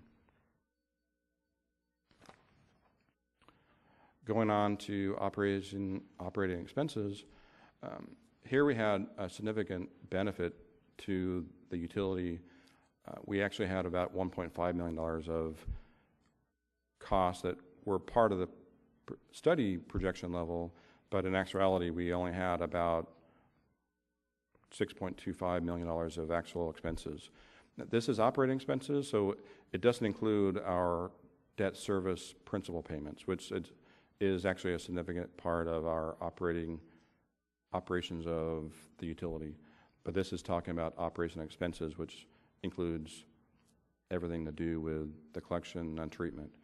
A large portion of this, as it was with water, are the 2 years worth of capital outlays that we're ramping up, doing engineering, design for, that will probably either start or get done in the 14-15 cycle.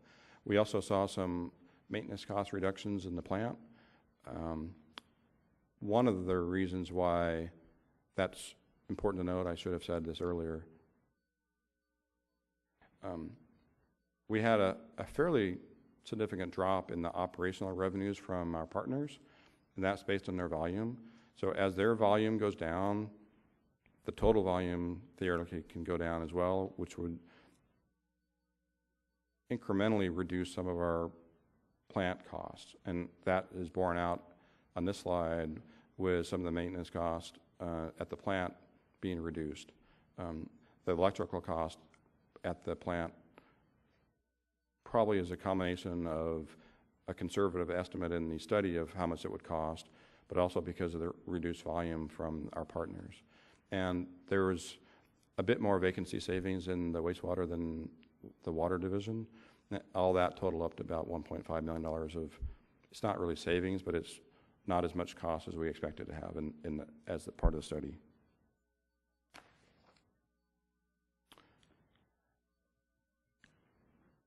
Wastewater had a 21% increase in the first year of the rate setting period of under 218. That was more than what the second, third, and fourth years are proposed to be. That was done, like I said earlier, to stem the tide of the operational losses. You'll notice that the black bar, which shows the net cash flow, actually went down. And the reason for that is not necessarily because operating revenues didn't increase, it's because the red bar that's at the top here included a $1.5 million settlement with our design engineers of the plant. That occurred very near the beginning of the 2012-13 cycle, but after the 2012 study was completed. If you take that out and move this line down $1.5 million, there was a betterment of the cash flow for this utility as there was for the water utility. I mentioned earlier that a very large chunk of our cash flow for debt service is due to the plant. We have about a $4.8 million payment that goes to the state on August 31st of every year. We just recently paid the 5th of our 20 payments to the state. So once that's over with, this yellow bar will significantly drop. That's 15 years away, though.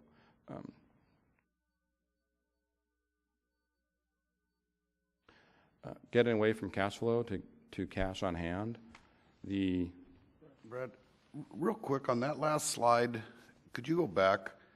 Is that a red line there that also indicates cash flow on the bottom?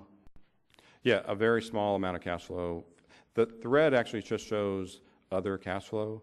So it's things that don't fall into operations, doesn't fall into capital, and doesn't fall into debt. It's the other things that affect cash. So what would that be there?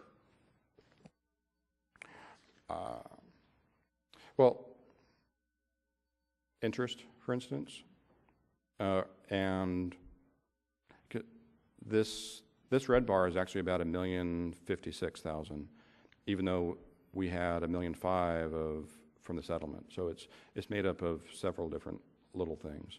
So one is, I can't think of it. I can get that information for you. Yeah.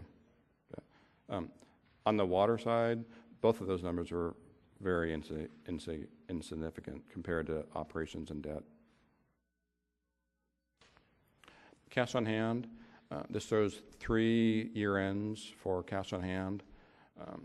The black bar is our temporary targeted cash targets, which is about $1.5 million. Coincidentally, in the study, because we had a reduction in expenses, this is actually about $300,000 less than what the study showed as targeted cash on hand. That actually makes sense, because if the cash target is 90%, 90 days of operating expenses, and operating expenses are 20% lower than they were projected to be, then this number will be about 20% less than what it would have otherwise been if we had spent everything that was part of the plan. So the big red line at the bottom, though, is our operating cash.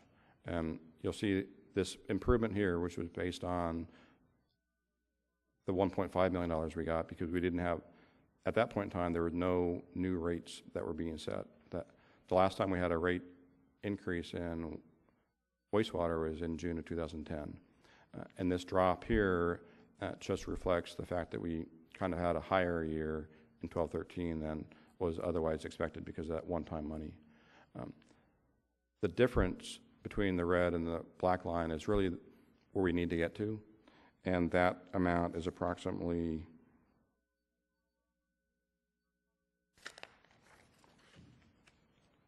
$4.8 million. A big chunk of that, you'll see over here in the legend, is the annual debt payments to the state for the SRF loan. I mentioned earlier that it's due on August 31st, which is 2 months after the end of the fiscal year. So we need to have 10 months of cash on hand so we're able to pay that debt in the end of August, because there's 2 more months after the end of the fiscal year. So that line right here represents what the amount of cash that we have to have on hand to make sure we can meet our payment to the state. And this is a slide that was not part of the drafted agenda that went out on Friday. You'll see that our debt service ratio has improved from 0.82 to 0.96. It's still under 1.0, which is what Moody's is looking for to make sure that we can sustain operations on both utilities. Because that's at 0.96, we really have to meet the 1.25 ratio. And it's a little bit more complicated than that, because we have senior debt and junior debt. Even though it's the largest component of our debt, the state revolving loan fund is actually junior to the other debt that we have. But to keep it simple, the 1.0, the 1.0 debt service ratio, we got to within $225,000 of that ratio by the end of 13-14, with an improvement from $1.1 million in 12-13. So both the utilities are working their way towards the minimum debt service obligations that we want to be able to fulfill. We've stemmed the tide on the operating losses. The second rate increase is primarily there to start getting our cash from being negative in both utilities and stop borrowing money from other parts of the city.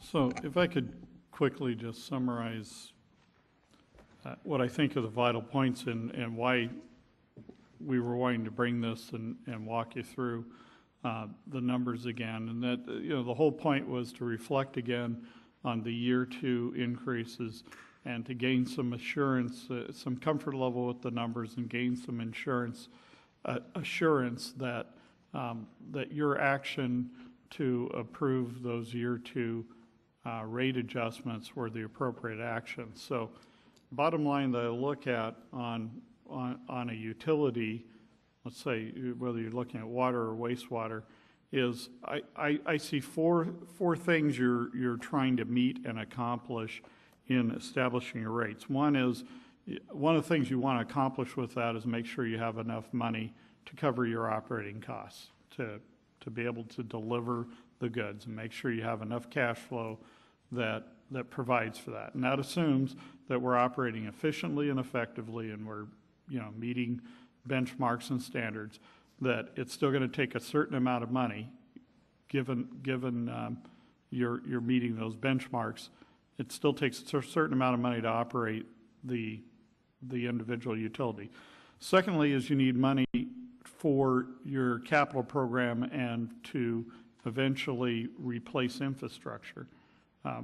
We need to be able to, as time goes on, we want to be able to proactively replace out our capital infrastructure rather than having failures occur.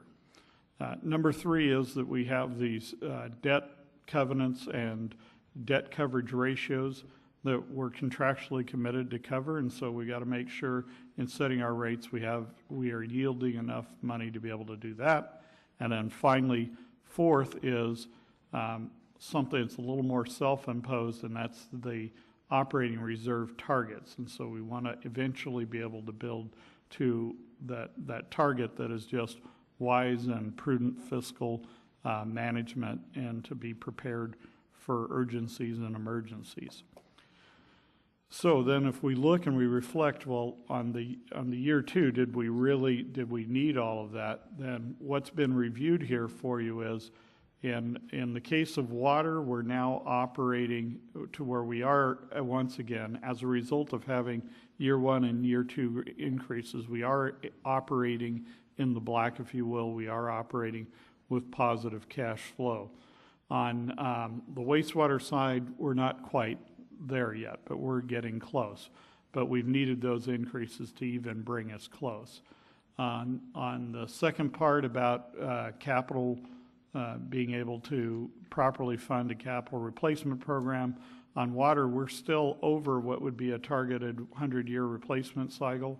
On wastewater, we're well beyond that. We're not, it's something like 800 years or something right now.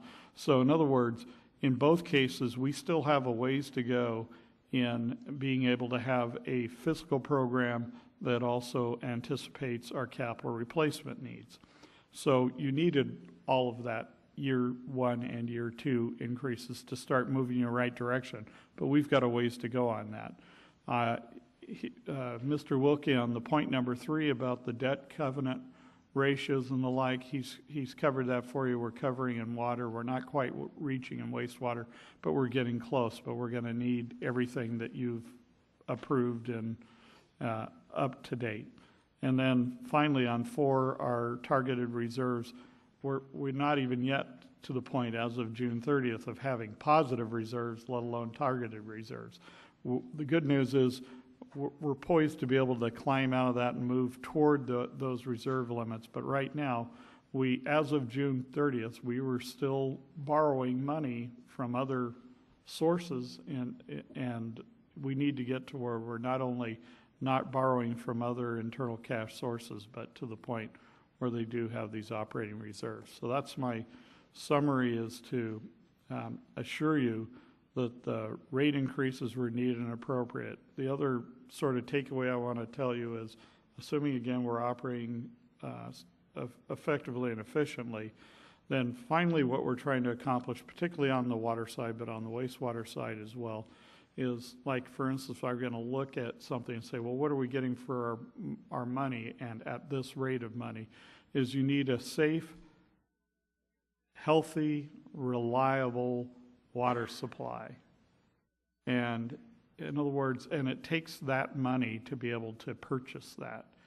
And it's almost like we get in a situation that if we're not going to spend those dollars, then we've got to start choosing, what are we choosing to not do? Do we not want to have a safe water supply? Do we not want to have a reliable water supply? Do we not want to have a clean water supply?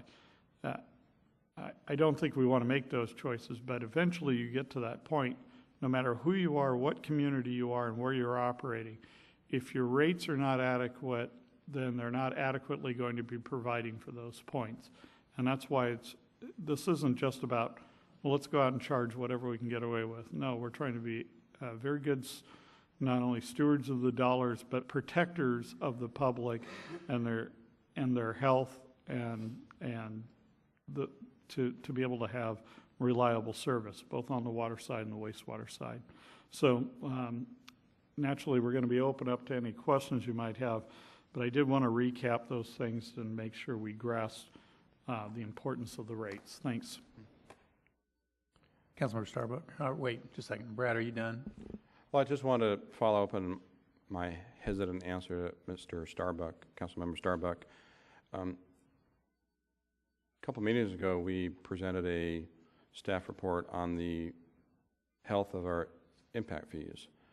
For water and wastewater, our impact fees, which are based on the capital improvements that have already been done using debt monies, then both of those are negative. So if we had development that equaled the level of development that was anticipated in the impact fee studies, both of these utilities would probably have positive cash at this point in time. That hasn't happened.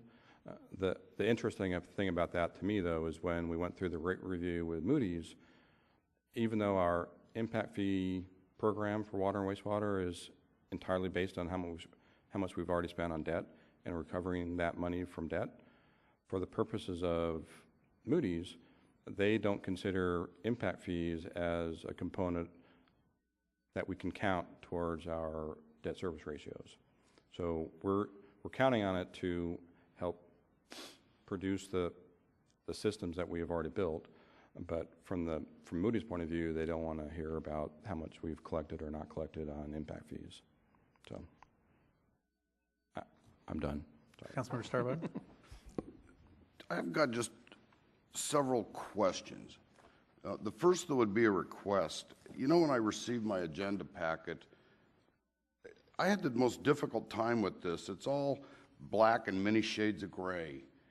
I very much had trouble interpreting what I was looking at here. So even online, I had trouble gaining access to this. Okay. So I just wanted to put that out there. I guess some of the questions I have, 100 years, no infrastructure improvements and all, but I went ahead and I pulled some of the attachments on our water and our wastewater increases. There's been years we've doubled. We've had 2 rate increases. Recently, there has been no increases. That would have been the 10, 11, 12. But there's been a consistent increase, many percents that have compounded, and this is through both of the utilities. What happened to the money? What did we do with that money that was, why were those rate increases imposed, and then what was the end result on them? We are in the same position now as we were back in '93 when we started this. Yeah. Well, what did we do with it? I actually have an answer for that. In 1992, we issued maybe it wasn't our first, but we issued bonds that did improvements for water and wastewater. That issuance of bonds needed to make sure the process of issuing the bonds required us to show that we had a cash flow to be able to pay for those bonds. Those increases that occurred in 1993 were the result of showing that we had adequate cash flow to pay for those 1992 bonds. We issued bonds in 1998, partially to refund the bonds in 1992, but also do some additional work. That bond required us to do some rate increases to substantiate being able to issue that paper out into the market. In 2004, we issued bonds for both water and wastewater that necessitated increases in rates to support the debt service of that bond. In 2007, we relied on the issuance of the rates that were put in place in 2006.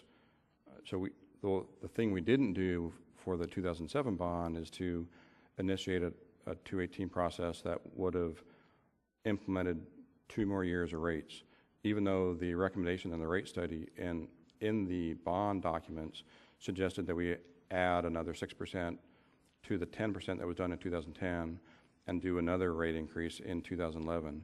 Had those 2 been done back in 2006, we probably wouldn't be standing here. Yeah, well, because I'm looking at what happened here. When we issued those bonds, we went from 94 to 2000 with zero rate increases in wastewater. I mean, no increases. Over on the freshwater side, we started in 94, went all the way to 2002 in water with no rate increases. So all of a sudden now, when we're having the hardest time and people in this city are really struggling, we're imposing the biggest rate increases that we've ever done. And I just don't think that piling it all right now for the errors of this period was a good thing. But let me ask. Well, could I respond to your other question as well? I've got some. Well, sure, we're going to play makeup on it now, but you know. Really? Yeah, you might want to back up a little bit. No, actually, first of all, as I've stated before, I'm a believer in incrementalism, and I don't like seeing situations where we go multiple years without increasing and then having to do a whiplash effect and having to have significant catch-up increases that are in place. And to some extent, that's what we're having to deal with. So yeah, I don't appreciate any more than you appreciate having to make up for the sins of the past. But that's where we are, and that's the appropriate thing to do. It's the adult thing to do. It's the responsible thing to do. Rather than kicking the can down the road, is start positioning ourselves to be fiscally responsible now, whether or not people in the past or the years that you're calling out were. It's hard for me, I wasn't here, to be able to reflect and comment on why they took or didn't take the actions they should have in the past, and why past councils or past staff may not have carried those things forward. It's hard for me to comment. I will say on the 22-year period that you're bringing up, there has also been a significant amount of regulatory compliance that's come into play in both the water and the wastewater industries. And so just to satisfy the regulatory environment, we have to spend more money today than we would have 22 years ago, and that's been at various times it's come along. Also, I'd say our processes, we've enhanced our processes. So when I talked about safe and reliable, safe, healthy, reliable, both water supply and wastewater services, we've improved and enhanced our processes. And you would take my word for it, you would much rather be served today by those investments and what they've purchased in terms of service delivery for both on both sides of that than what was happening 22 years ago. So no, I'm not trying to put makeup on anything. I'm trying to give you very, very clear understandings. You ask a very good question, where's the money gone? And that's also where some of the money's gone.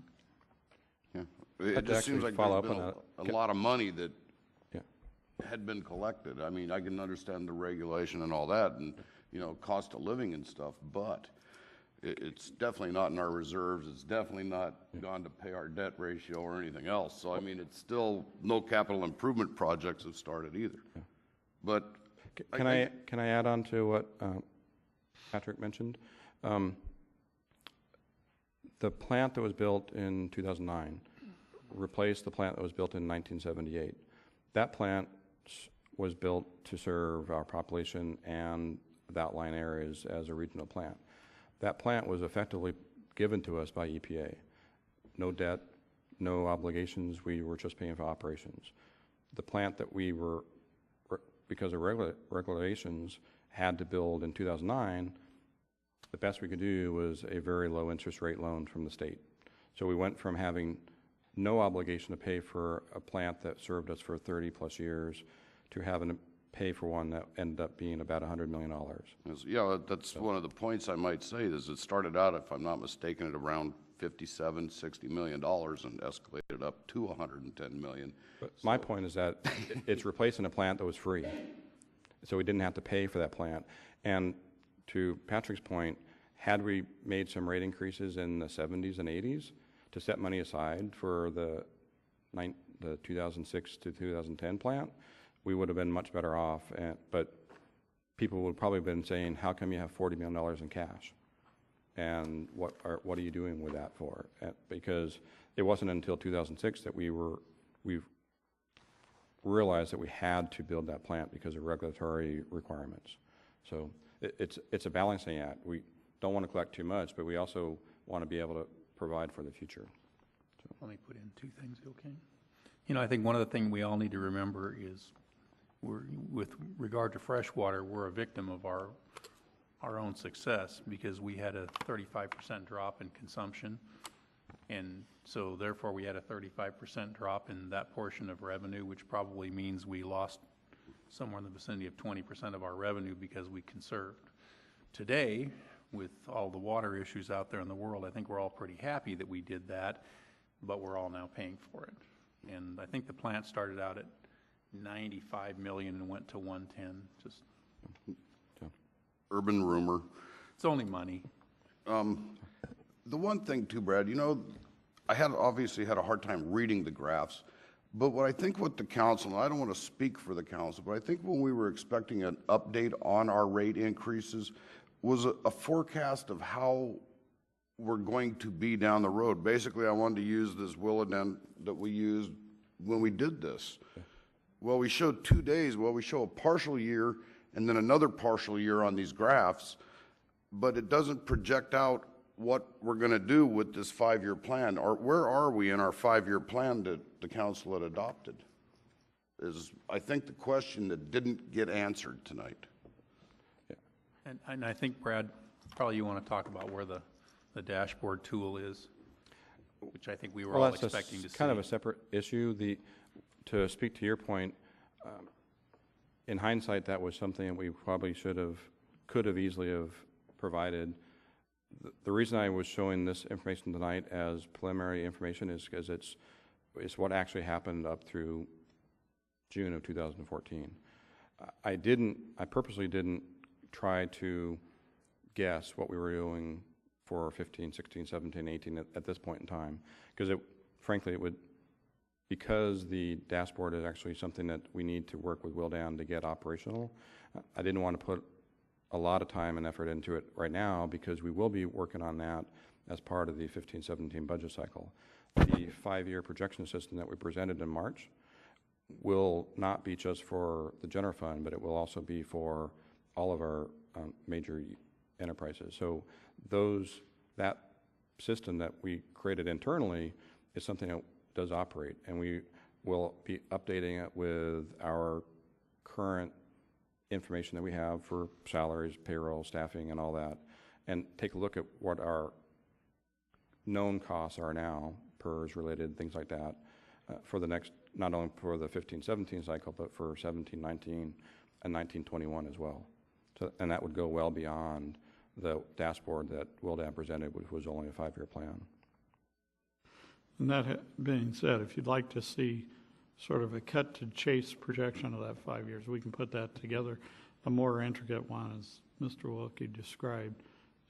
It is a more involved process to do the projections because we have to update on all line items. But if you'd like something that like combines what we've experienced so far to date and then just plugs in the projections that were made before, we can show you where we stand on the 5-year, if that's the sort of thing that you'd like to get in the interim. I absolutely think it would be important because, you know, on a 4-1 vote, we went with the maximum here, where what if we'd have went with the 18 instead of the 21? Granted, there would have been a difference, but did we do well, did we not? We can't answer this question, you know, now in retrospect without that information. And so when it comes up later, do we need to implement this full 5-year plan on the 3rd year to the maximum amount, or are we in a position at that point where maybe we could lessen the bills? Yeah, I think that's a fair question, and we can at least give you what would be a quick pulse check on how we're progressing on that, and then we can come back later with the more involved numbers. Yeah. Patrick and I actually were talking about how to maybe bring some metrics to you on a more frequent basis.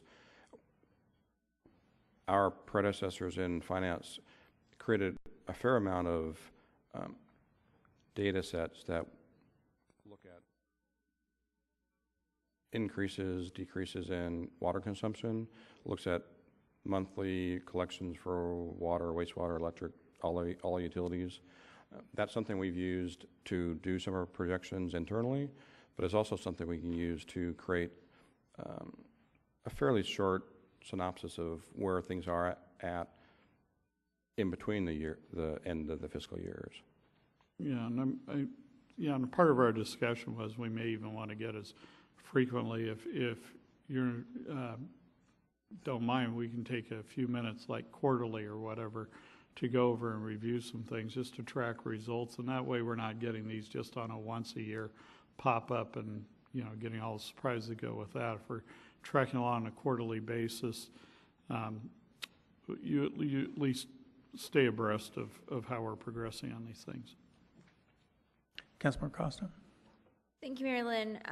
Thank you for the presentation. I think for me, it was less about reestablishing the need, because I think that there seemed to be a clear understanding of what that need was. I mean, I guess a refresher is important, but more about the communication specifically related to the rates, because, when we're talking about things that are this dense, and if we're not, myself or anybody else in the community isn't a budget-minded individual such as yourself, translating some of that information might be relatively difficult in understanding how does this affect my rate specifically as far as what I'm going to see on my bill. And so maybe if we can make it in a little bit simpler terms for ourselves as well as for the public, I think that would be helpful, not just looking at it in this very complex way. Does that make sense?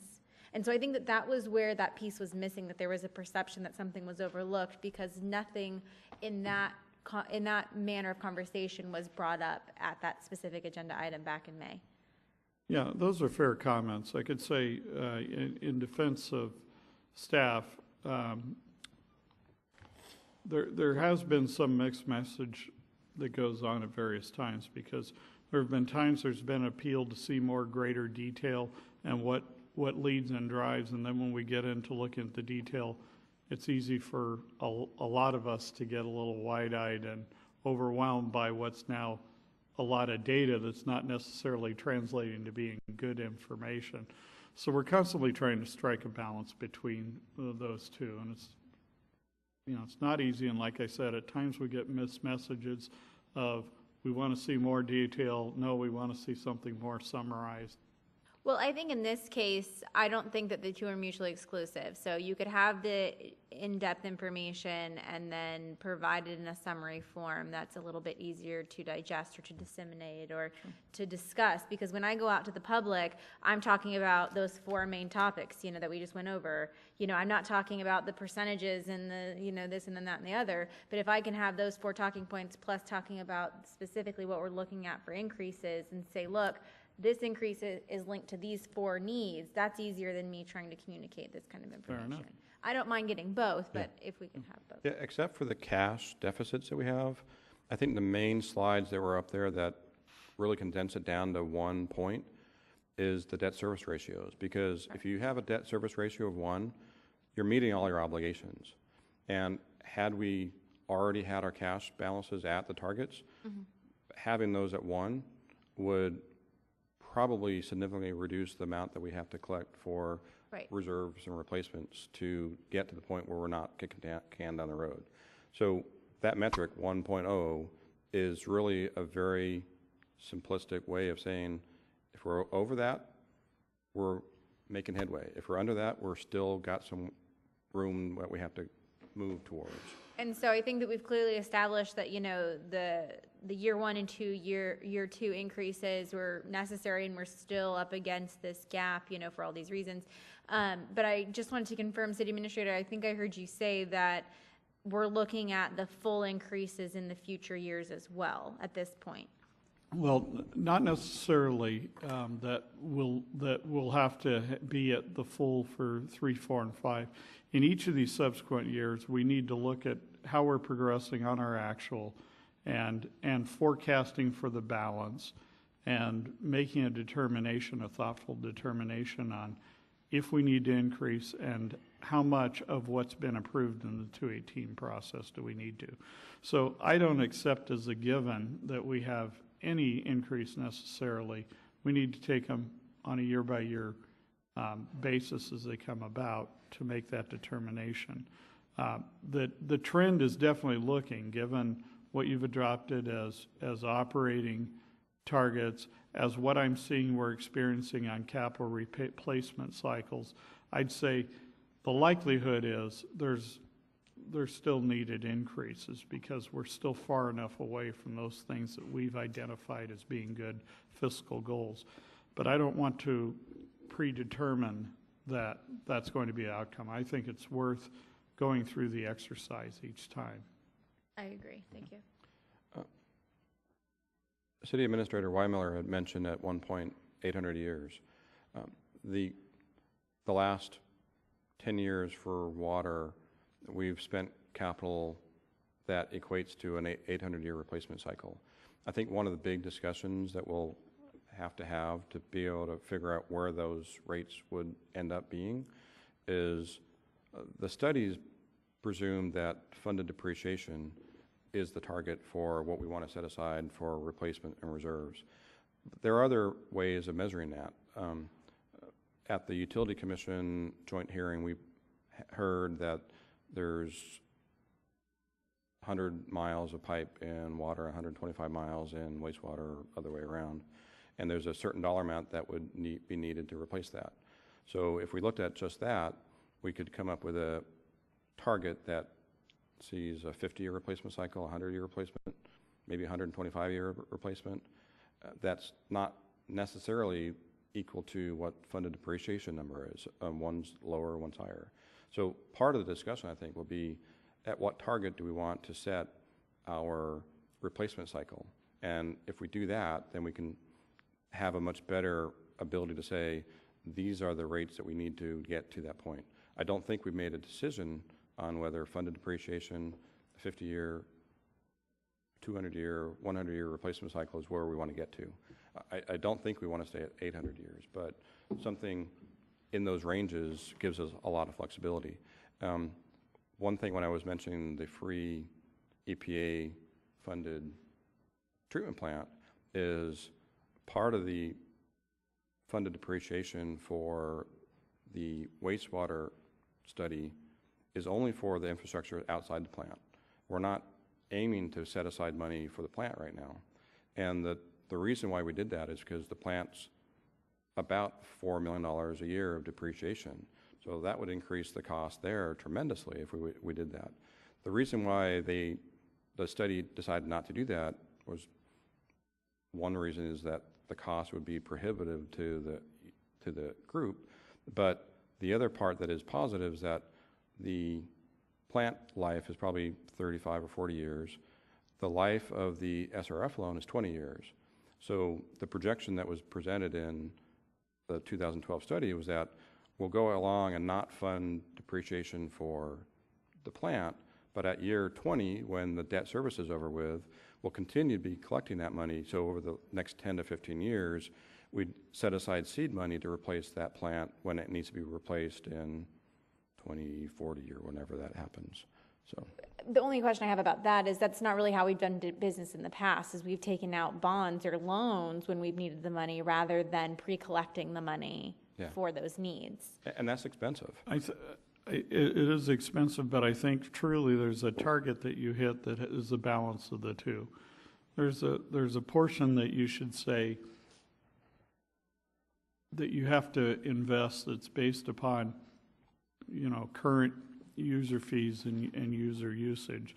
To the extent you have an expansion that's going on because of growth, okay, you can borrow against the future and you can collect some of that money through impact fees and the like.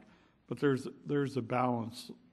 There's some balance that exists there between pay-as-you-go and just bonding and borrowing. But borrowing does elevate costs. And when you get to a point, for instance, like we are with our wastewater rates right now, we're cumulatively, because of the borrowing, about a third of the rate is attributed to making debt payments. At that point, you're probably beyond where you'd want to be, certainly with your personal finances, and therefore well beyond where we want to be in our aggregate finances for that enterprise. I guess we'd have to assess it when is that 20-year mark? Well, we just paid the 5th year in August, so we got 15 to go. Okay. So, and that was, we made a conscious decision to making that a 20-year loan because SRF only provides for 20-year loans. We could have gone out to the market and gotten a 30-year debt, but it would probably have been much more expensive. The debt on the SRF is under 2%. So we would probably be paying 3 or 4% on a 30-year loan if we had done that, and it would probably be much more expensive in the long run than what we got. So it's more painful now, but it's over within 15 more years, and then we have a lot of more flexibility from then on to take charge of our destiny rather than having to rely on debt to catch up all the time. Right. Thanks.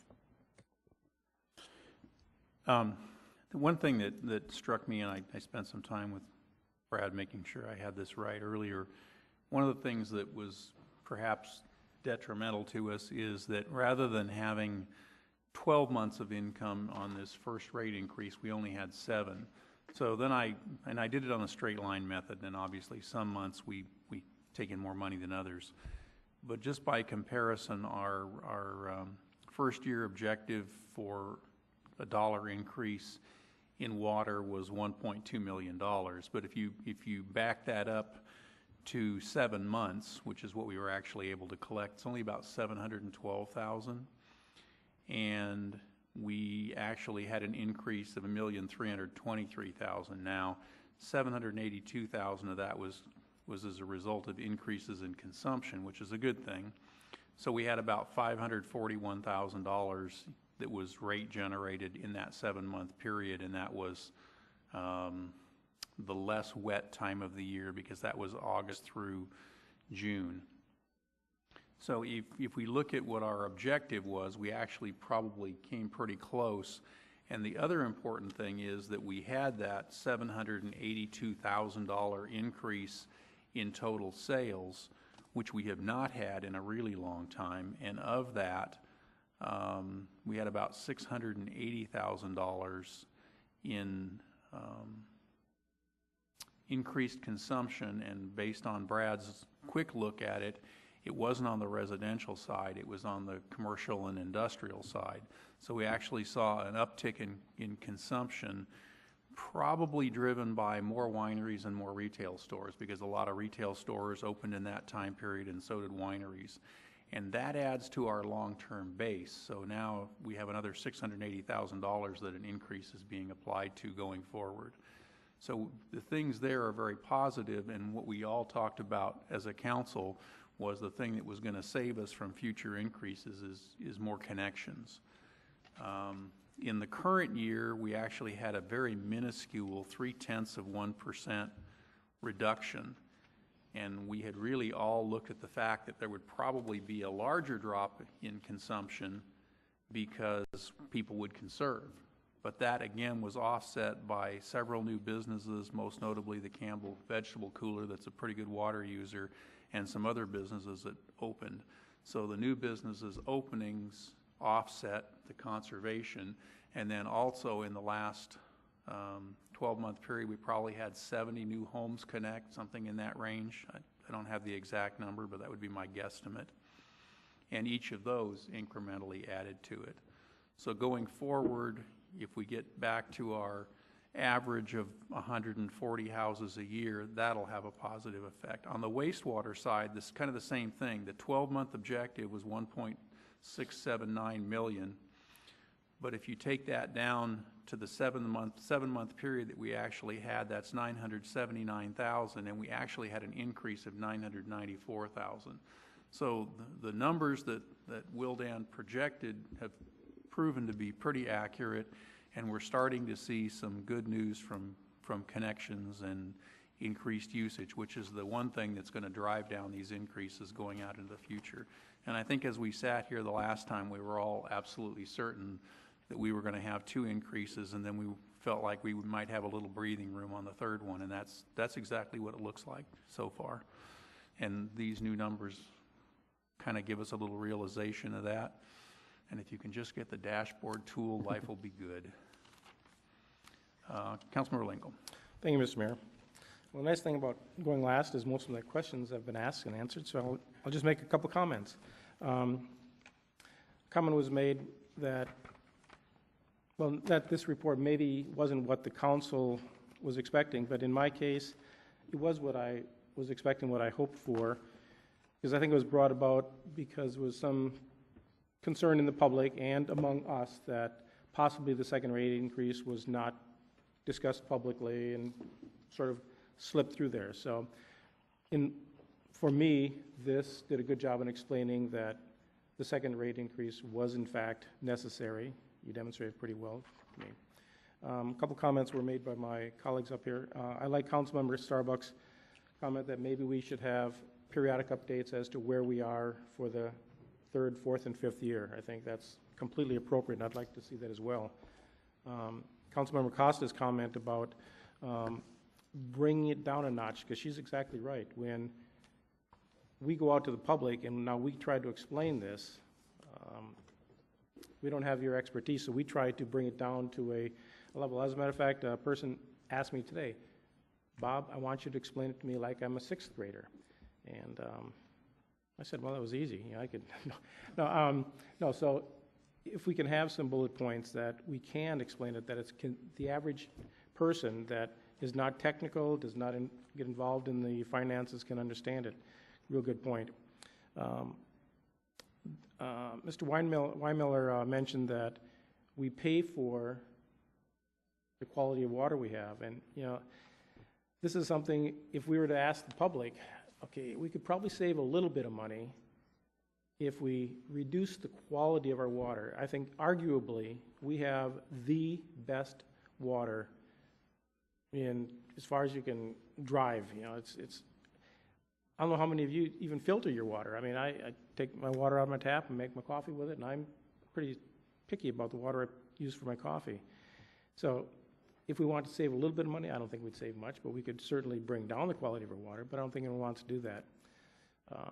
The last point I want to make, even though it doesn't affect this, when I go to the meetings in Roseville, Sacramento for the power company, and they're always discussing their loans where they're taking out, you know, hundreds of millions of dollars worth of loans. Their ratings with Moody, there's a 15 cities that are members of NCPA. Ratings for Moody for NCPA, their rating is based on the lowest rating of the 15 members.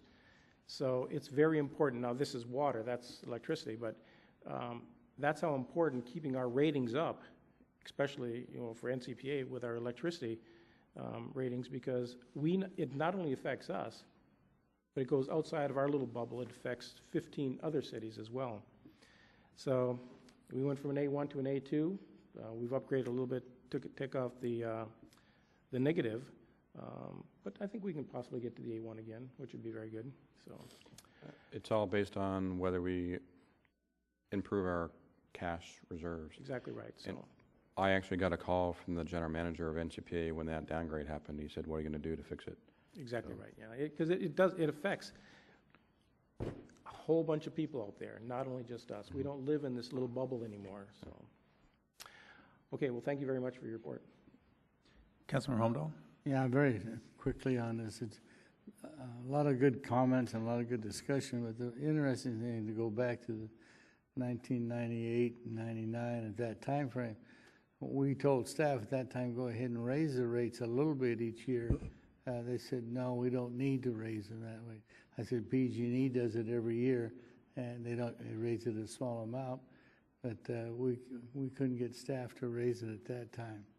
And that was one of the concerns I had back in there, but now it did catch up with us. People got to realize the water treatment plant we have is a very good one, but our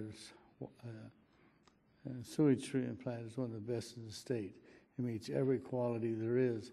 And one of the problems we also had is when we had to build it a lot bigger than we really expected to have to build.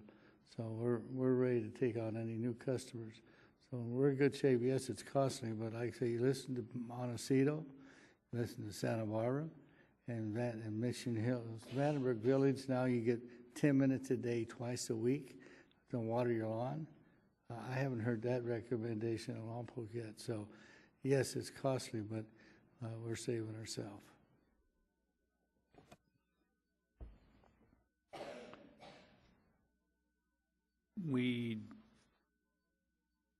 This is receive and file, correct? Okay, so now we open this to public comment. Who would like to talk to us about this? Anybody out there? You all sat here all this time. Nobody at home can see you. They think we're in an empty room. So just 1, 2, 3, 4, 5, 6, 7, 8, 9, 10, 11, 12, 13, 14, 15, 16. There are 18 people in the audience, for those of you at home. Yeah. Okay, so we'll close public comment. We'll come back to the counselor. Any other comments on this? Okay, good. We'll move to written communications. Communications. Do we need to make a motion to receive this? I don't think so. Okay. It was for information. You've already taken your action, and we just wanted to double back and review with you the importance and need for you to have taken that action. So, City Clerk? Nothing. I'd just like to say thank you for taking the time to review this, and we've taken in the notes of what you've said, and we'll take it under consideration for the next time we come to you. Thank you. Thank you. Oral communications, 2 minutes. Anybody out there want to talk to us about something after listening to all of this? Going once, going twice, gone. Back to council. I'm going to start out with a council meeting request because I have one item that's come up, and I've had a conversation with the city attorney, and I've got copies here for the council. I didn't make them for the audience, but I'm going to read it. So last week I was contacted by the developer of the Central and V Street 40-acre industrial park. During project review, city staff made the developer aware of a bike lane shown on the circulation element of the approved general plan that would separate the back parcels from the airport. Access to the airport was an important consideration for the developer in deciding to move forward with the industrial park. 3 of the 5 on the board are pilots. I reviewed the City of Lompoc bicycle transportation plan approved by the City Council in November of 2008, a copy of which I have here, but not where I can get my thumb on it, and found that the bike lane shown on the south side of the airport on the general plan running from H Street to V Street was not shown on the Lompoc bicycle transportation plan approved by the council back in 2008. Further investigation, chatting with our general plan consultant, showed that the bike lane was added by city staff at some point in 2009. In addition to passing through the Quality Suites Hotel parcel, it passes through 2 more industrial buildings parcels and through the Raytheon parcel. It also passes through the airport parcel between, it passes through the parcel where Campbell's Cooler is, and then through the wine building that's already built back there. And then the big one is it passes through the parcel which is part of the airport purchased with FAA funds and would separate all of the area on that parcel from the airport, which the FAA would never let us do because in the airport master plan that's going to be hangars. So I asked the city attorney if the council could remove this obstacle for the bike lane not approved by the council that can never be built based on my discussion with the city attorney. I asked him, how do I go forward? So he said, and I quote, the council could establish a moratorium on enforcement of the bike lane shown in the general plan circulation element that is not shown in the City of Lompoc bicycle transportation plan, which is along the south side of the airport, and I would need a second and a third, and I'm available for questions. Let me real quickly just ask staff, Lucille, what does this do on the general plan? If we bring this on, would this go in as an amendment later if action was taken? It would have to be an amendment later, yes.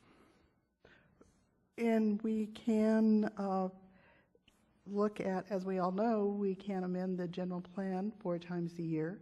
So we can look at a change to the bicycle plan in the circulation element. The intent of that joining was to have connectivity of our bikeway paths. And this was added by staff in order to complete our bikeways and to make sure that they are connected, we can adjust and address this issue through a general plan amendment of the circulation map. So there is some type of an alternative that we could do then, not just kill the project to get an industrial park? Absolutely. Okay. We could handle it. I'll support it. I'll support. You'll support the moratorium, or you'll support it coming back with, Coming back coming back to council? When would that happen? as quickly as we could accomplish it. I would assume we might be able to accomplish that by the second meeting in November, since we have no first meeting. If I may, just for the record, what would be coming back? A discussion of the moratorium, not of the amendment. No, the moratorium, because you told me we should do the moratorium because that was the simple thing, and the amendment is a longer, more complex process. With the concept of an amendment coming, a moratorium has a specific Right. life Yes. of only up to 2 years. Good. So during that time period, the council would have to be willing to bring back the public hearings for the amendment to the circulation element to amend this bike path. Which could be done concurrently with adding the economic development element, I assume. I don't know what the timing-wise would be for staff to get that done. Well, we would like to look at it, and we can make a recommendation at the time that the council was looking at this other option. It may not be necessary to do a moratorium. The amendment may work with the timing on the applicant, because we have not received comments back from the applicant yet. The applicant is got tied up with this issue currently. And we're able to work with it. Yep. Okay. So what I just heard is the rationale, the necessity for a moratorium for this particular project that you're talking about isn't necessarily there. No, that's not necessarily the case, because the alternative would be for the bike lane to be moved to aviation, which would require a redesign of that street and widening it and changing the parcel sizes within the project. The applicant would like to have this impediment removed from their project. And after working 2+ years to get them here, having a bicycle lane, 3/4 of which can never be built, burdening them with it doesn't make much sense to me. We would like to hear from the applicant what his concern is, and we can work through the general plan issue of the bikeway element. What the staff is interested in retaining is simply the connectivity, whether it is in that absolute location or not. We can work on adjusting the map. Okay, and to that I would remind the staff and that in the plan approved by the City Council, there is connectivity already existing from H Street to the back end of Commerce Court, and that was what this apparently was designed to replace through existing parcels that are already built out. So, you know, that connectivity probably isn't going to exist in our lifetime. Councilmember Costa. I just wanted to point out that I think what you're talking about is a Class 1 bikeway, which isn't a bike lane, but it is considered a bike path. Correct. And so it is a little bit different. It's not, it's sort of used for a different purpose as a bike lane. It can be used for like recreation, for example, rather than just transportation. Not that I'm opposed to this, but I feel like I would have to have quite a bit more information to make any kind of determination. So, you know, I'm fine with it coming back to council for discussion, but I don't know if I'd be in favor of a moratorium. I think it'd be more staff working with the applicant, and if that can't be done, then we have to do a general plan amendment. Okay, so the idea is to bring the moratorium back to the council for discussion. We could choose to act on that or not. And then if we chose to act on it, we would have 2 years during which time to make a general plan text amendment. There's a couple of steps in between that 2 years, but yes. There's always more steps, right?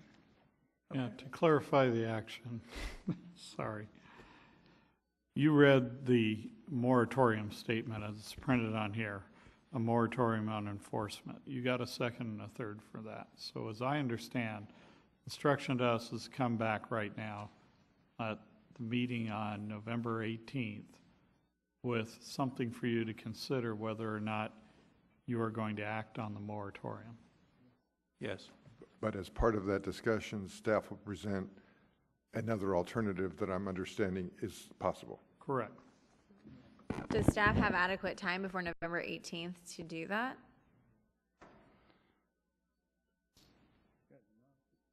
Less than a month. And there's other items on the agenda, so. We would like to hear from the applicant, and it's due next Friday, so.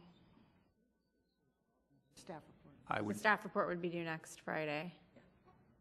I would be happy to contact the applicant tomorrow morning and have him contact you.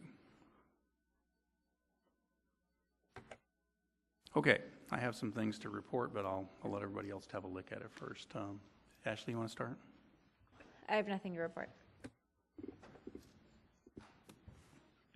Okay. Yeah, go ahead. Just a couple of things. I was at the Oktoberfest, the real good fundraiser. It worked out good. And I thought it was also the City Employees Award Dinner. I don't know how many was there, but it was an excellent job. But 33 different tables were decorated with wine bottles, you know, and different decorations. Fantastic. So if anybody wants decorations of wine and on table decorations, the city staff did an excellent job. So I think there was 33 of them. So everybody's smiling from the staff that was out. I'm just going to clarify, there was no wine involved. It was just decorative bottles. You would have to do that. But they also, the wine industry itself, they went and got a lot of bottles given to them by the winery. So it was a beautiful looking thing. And I want to thank staff for the quality they had. And also the awards night, the awards employees, that went on real fast and quick too. So other than that, then all I want to do is bring up, like I do every year, the tumbleweeds on Laurel Avenue. And they're big enough to put a car on her.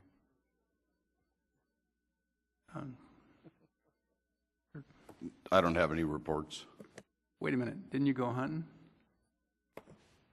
Well, that is not a report. It wasn't at city expense. That's why you didn't have any report.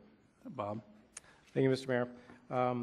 I've been asked to just remind everyone that this Saturday, the Lompoc Hospital Foundation is sponsoring the Walkathon. It's a fundraiser for the hospital foundation. It takes place at River Park in the Kiwanis section, starting at 9 a.m. Registration is 9 a.m. and the actual walkathon is 9:30. You can either walk and or run a 5K or 5 miles. So 5K is about 3 miles, so whichever you prefer. During the past 2 weeks, I also attended the Employees Awards on the 16th. I attended the Coptoberfest fundraiser for the Lompoc Police Department on the 18th. And at city expense, I attended a Northern California Power Association meeting the 12th, 13th, and 14th. I paid a hotel room and transportation. I used my own car to drive back and forth. Thank you. Bob didn't bring it up, but also remember, we still got tickets left for the turducken dinner, which that money all goes to the library, whatever we make. So the turducken is a week from Saturday, and it's a 20s theme, so black tie 20s theme. So if you want to, we still got tickets. I forgot to mention as well, this weekend, the Riverbend Bike Park is in some serious need of volunteers to finish the project. And so this Saturday and Sunday from about 8 a.m. till dusk, if you have any time, an hour or a half an hour or a couple hours, or you have kids or friends, we really need support out at the Riverbend Bike Park to finish that project. They'll be there all day Saturday and all day Sunday. So please, please, please come out and volunteer. Thanks. We had a little good news. As the council passed the agreement with the Wine Country Express for use at the airport terminal. They met with city staff last week, selected all the colors on the floor tile. The contract is signed, and they're waiting patiently for their insurance certificate to arrive, hopefully tomorrow, so they can bring the contract to the city with service to begin in early December. We also had a submission for 2 of the parcels in the Bailey Avenue corridor that will be going through a preview review tomorrow, and they authorized me to release the information. So this will involve a large number of homes and some industrial space used as a buffer. So good things moving forward there. We had a thank you to the Chumash tribe a week and a half ago. They presented a check for $10,000 to the Motorsports Committee to help pay for the Motorsports Committee's half of the environmental review. And actually the same day I was back over there for their kind of coming out party for their museum. They have hired a nationally renowned architect who recently designed the American Indian section of the Smithsonian Institution, I think is what they were telling me. And this guy has done museums all over the country and has done amazing things. But more importantly, they had just a little of their collection, which they have had in climate control forever, and they have just amazing things from their ancestors. Staff and I met with several businesses this last 2 weeks that were interested in coming to Lompoc, so the staff's working with them now. The Mayor's Ball was a great success. If any of you out there were able to attend, we had a full house and raised a bucket of money for the Reading Plus program. And after, let's see, from February of 2012 until last week, the school district approved the contract for the compressed natural gas fueling station with construction to begin any day. Depending on winter rain delays, it would be done sometime in February or early March. And I was at the Employee Awards and the Coptoberfest. Great activities. And if I don't announce this, I won't be able to come into City Hall tomorrow. The Lompoc Civic Theater has a truly fun play that they're putting on. And our own John Fuentes from the engineering department is one of the stars of the play. He is the Padre. And it's kind of a Romeo and Juliet set at La Purísima Mission in the 1700s. And my wife and I attended the other evening, and it was a great time. So I encourage all of you to go. They do have, let's see, Friday, Saturday, and Sunday. So we will be adjourned to our next, Haunted House. We didn't talk about Haunted House. No, we can. The Pirates of Lompoc have once again put together their haunted house, and this year they were able to lease at a nominal price the city-owned building at the former Moormill and Lumber Yard on D Street. Thanks to the city staff for getting that done. They're open Friday, Saturday, Sunday. A scary time will be had by all. The entrance is not on D Street, it's on Chestnut. So when you drive over there, you got to go in on the Chestnut Gate. So we will be adjourned to the regular meeting at 7 o'clock p.m. on November 18th. Stuff on the agenda too. Which who? The industrial properties you were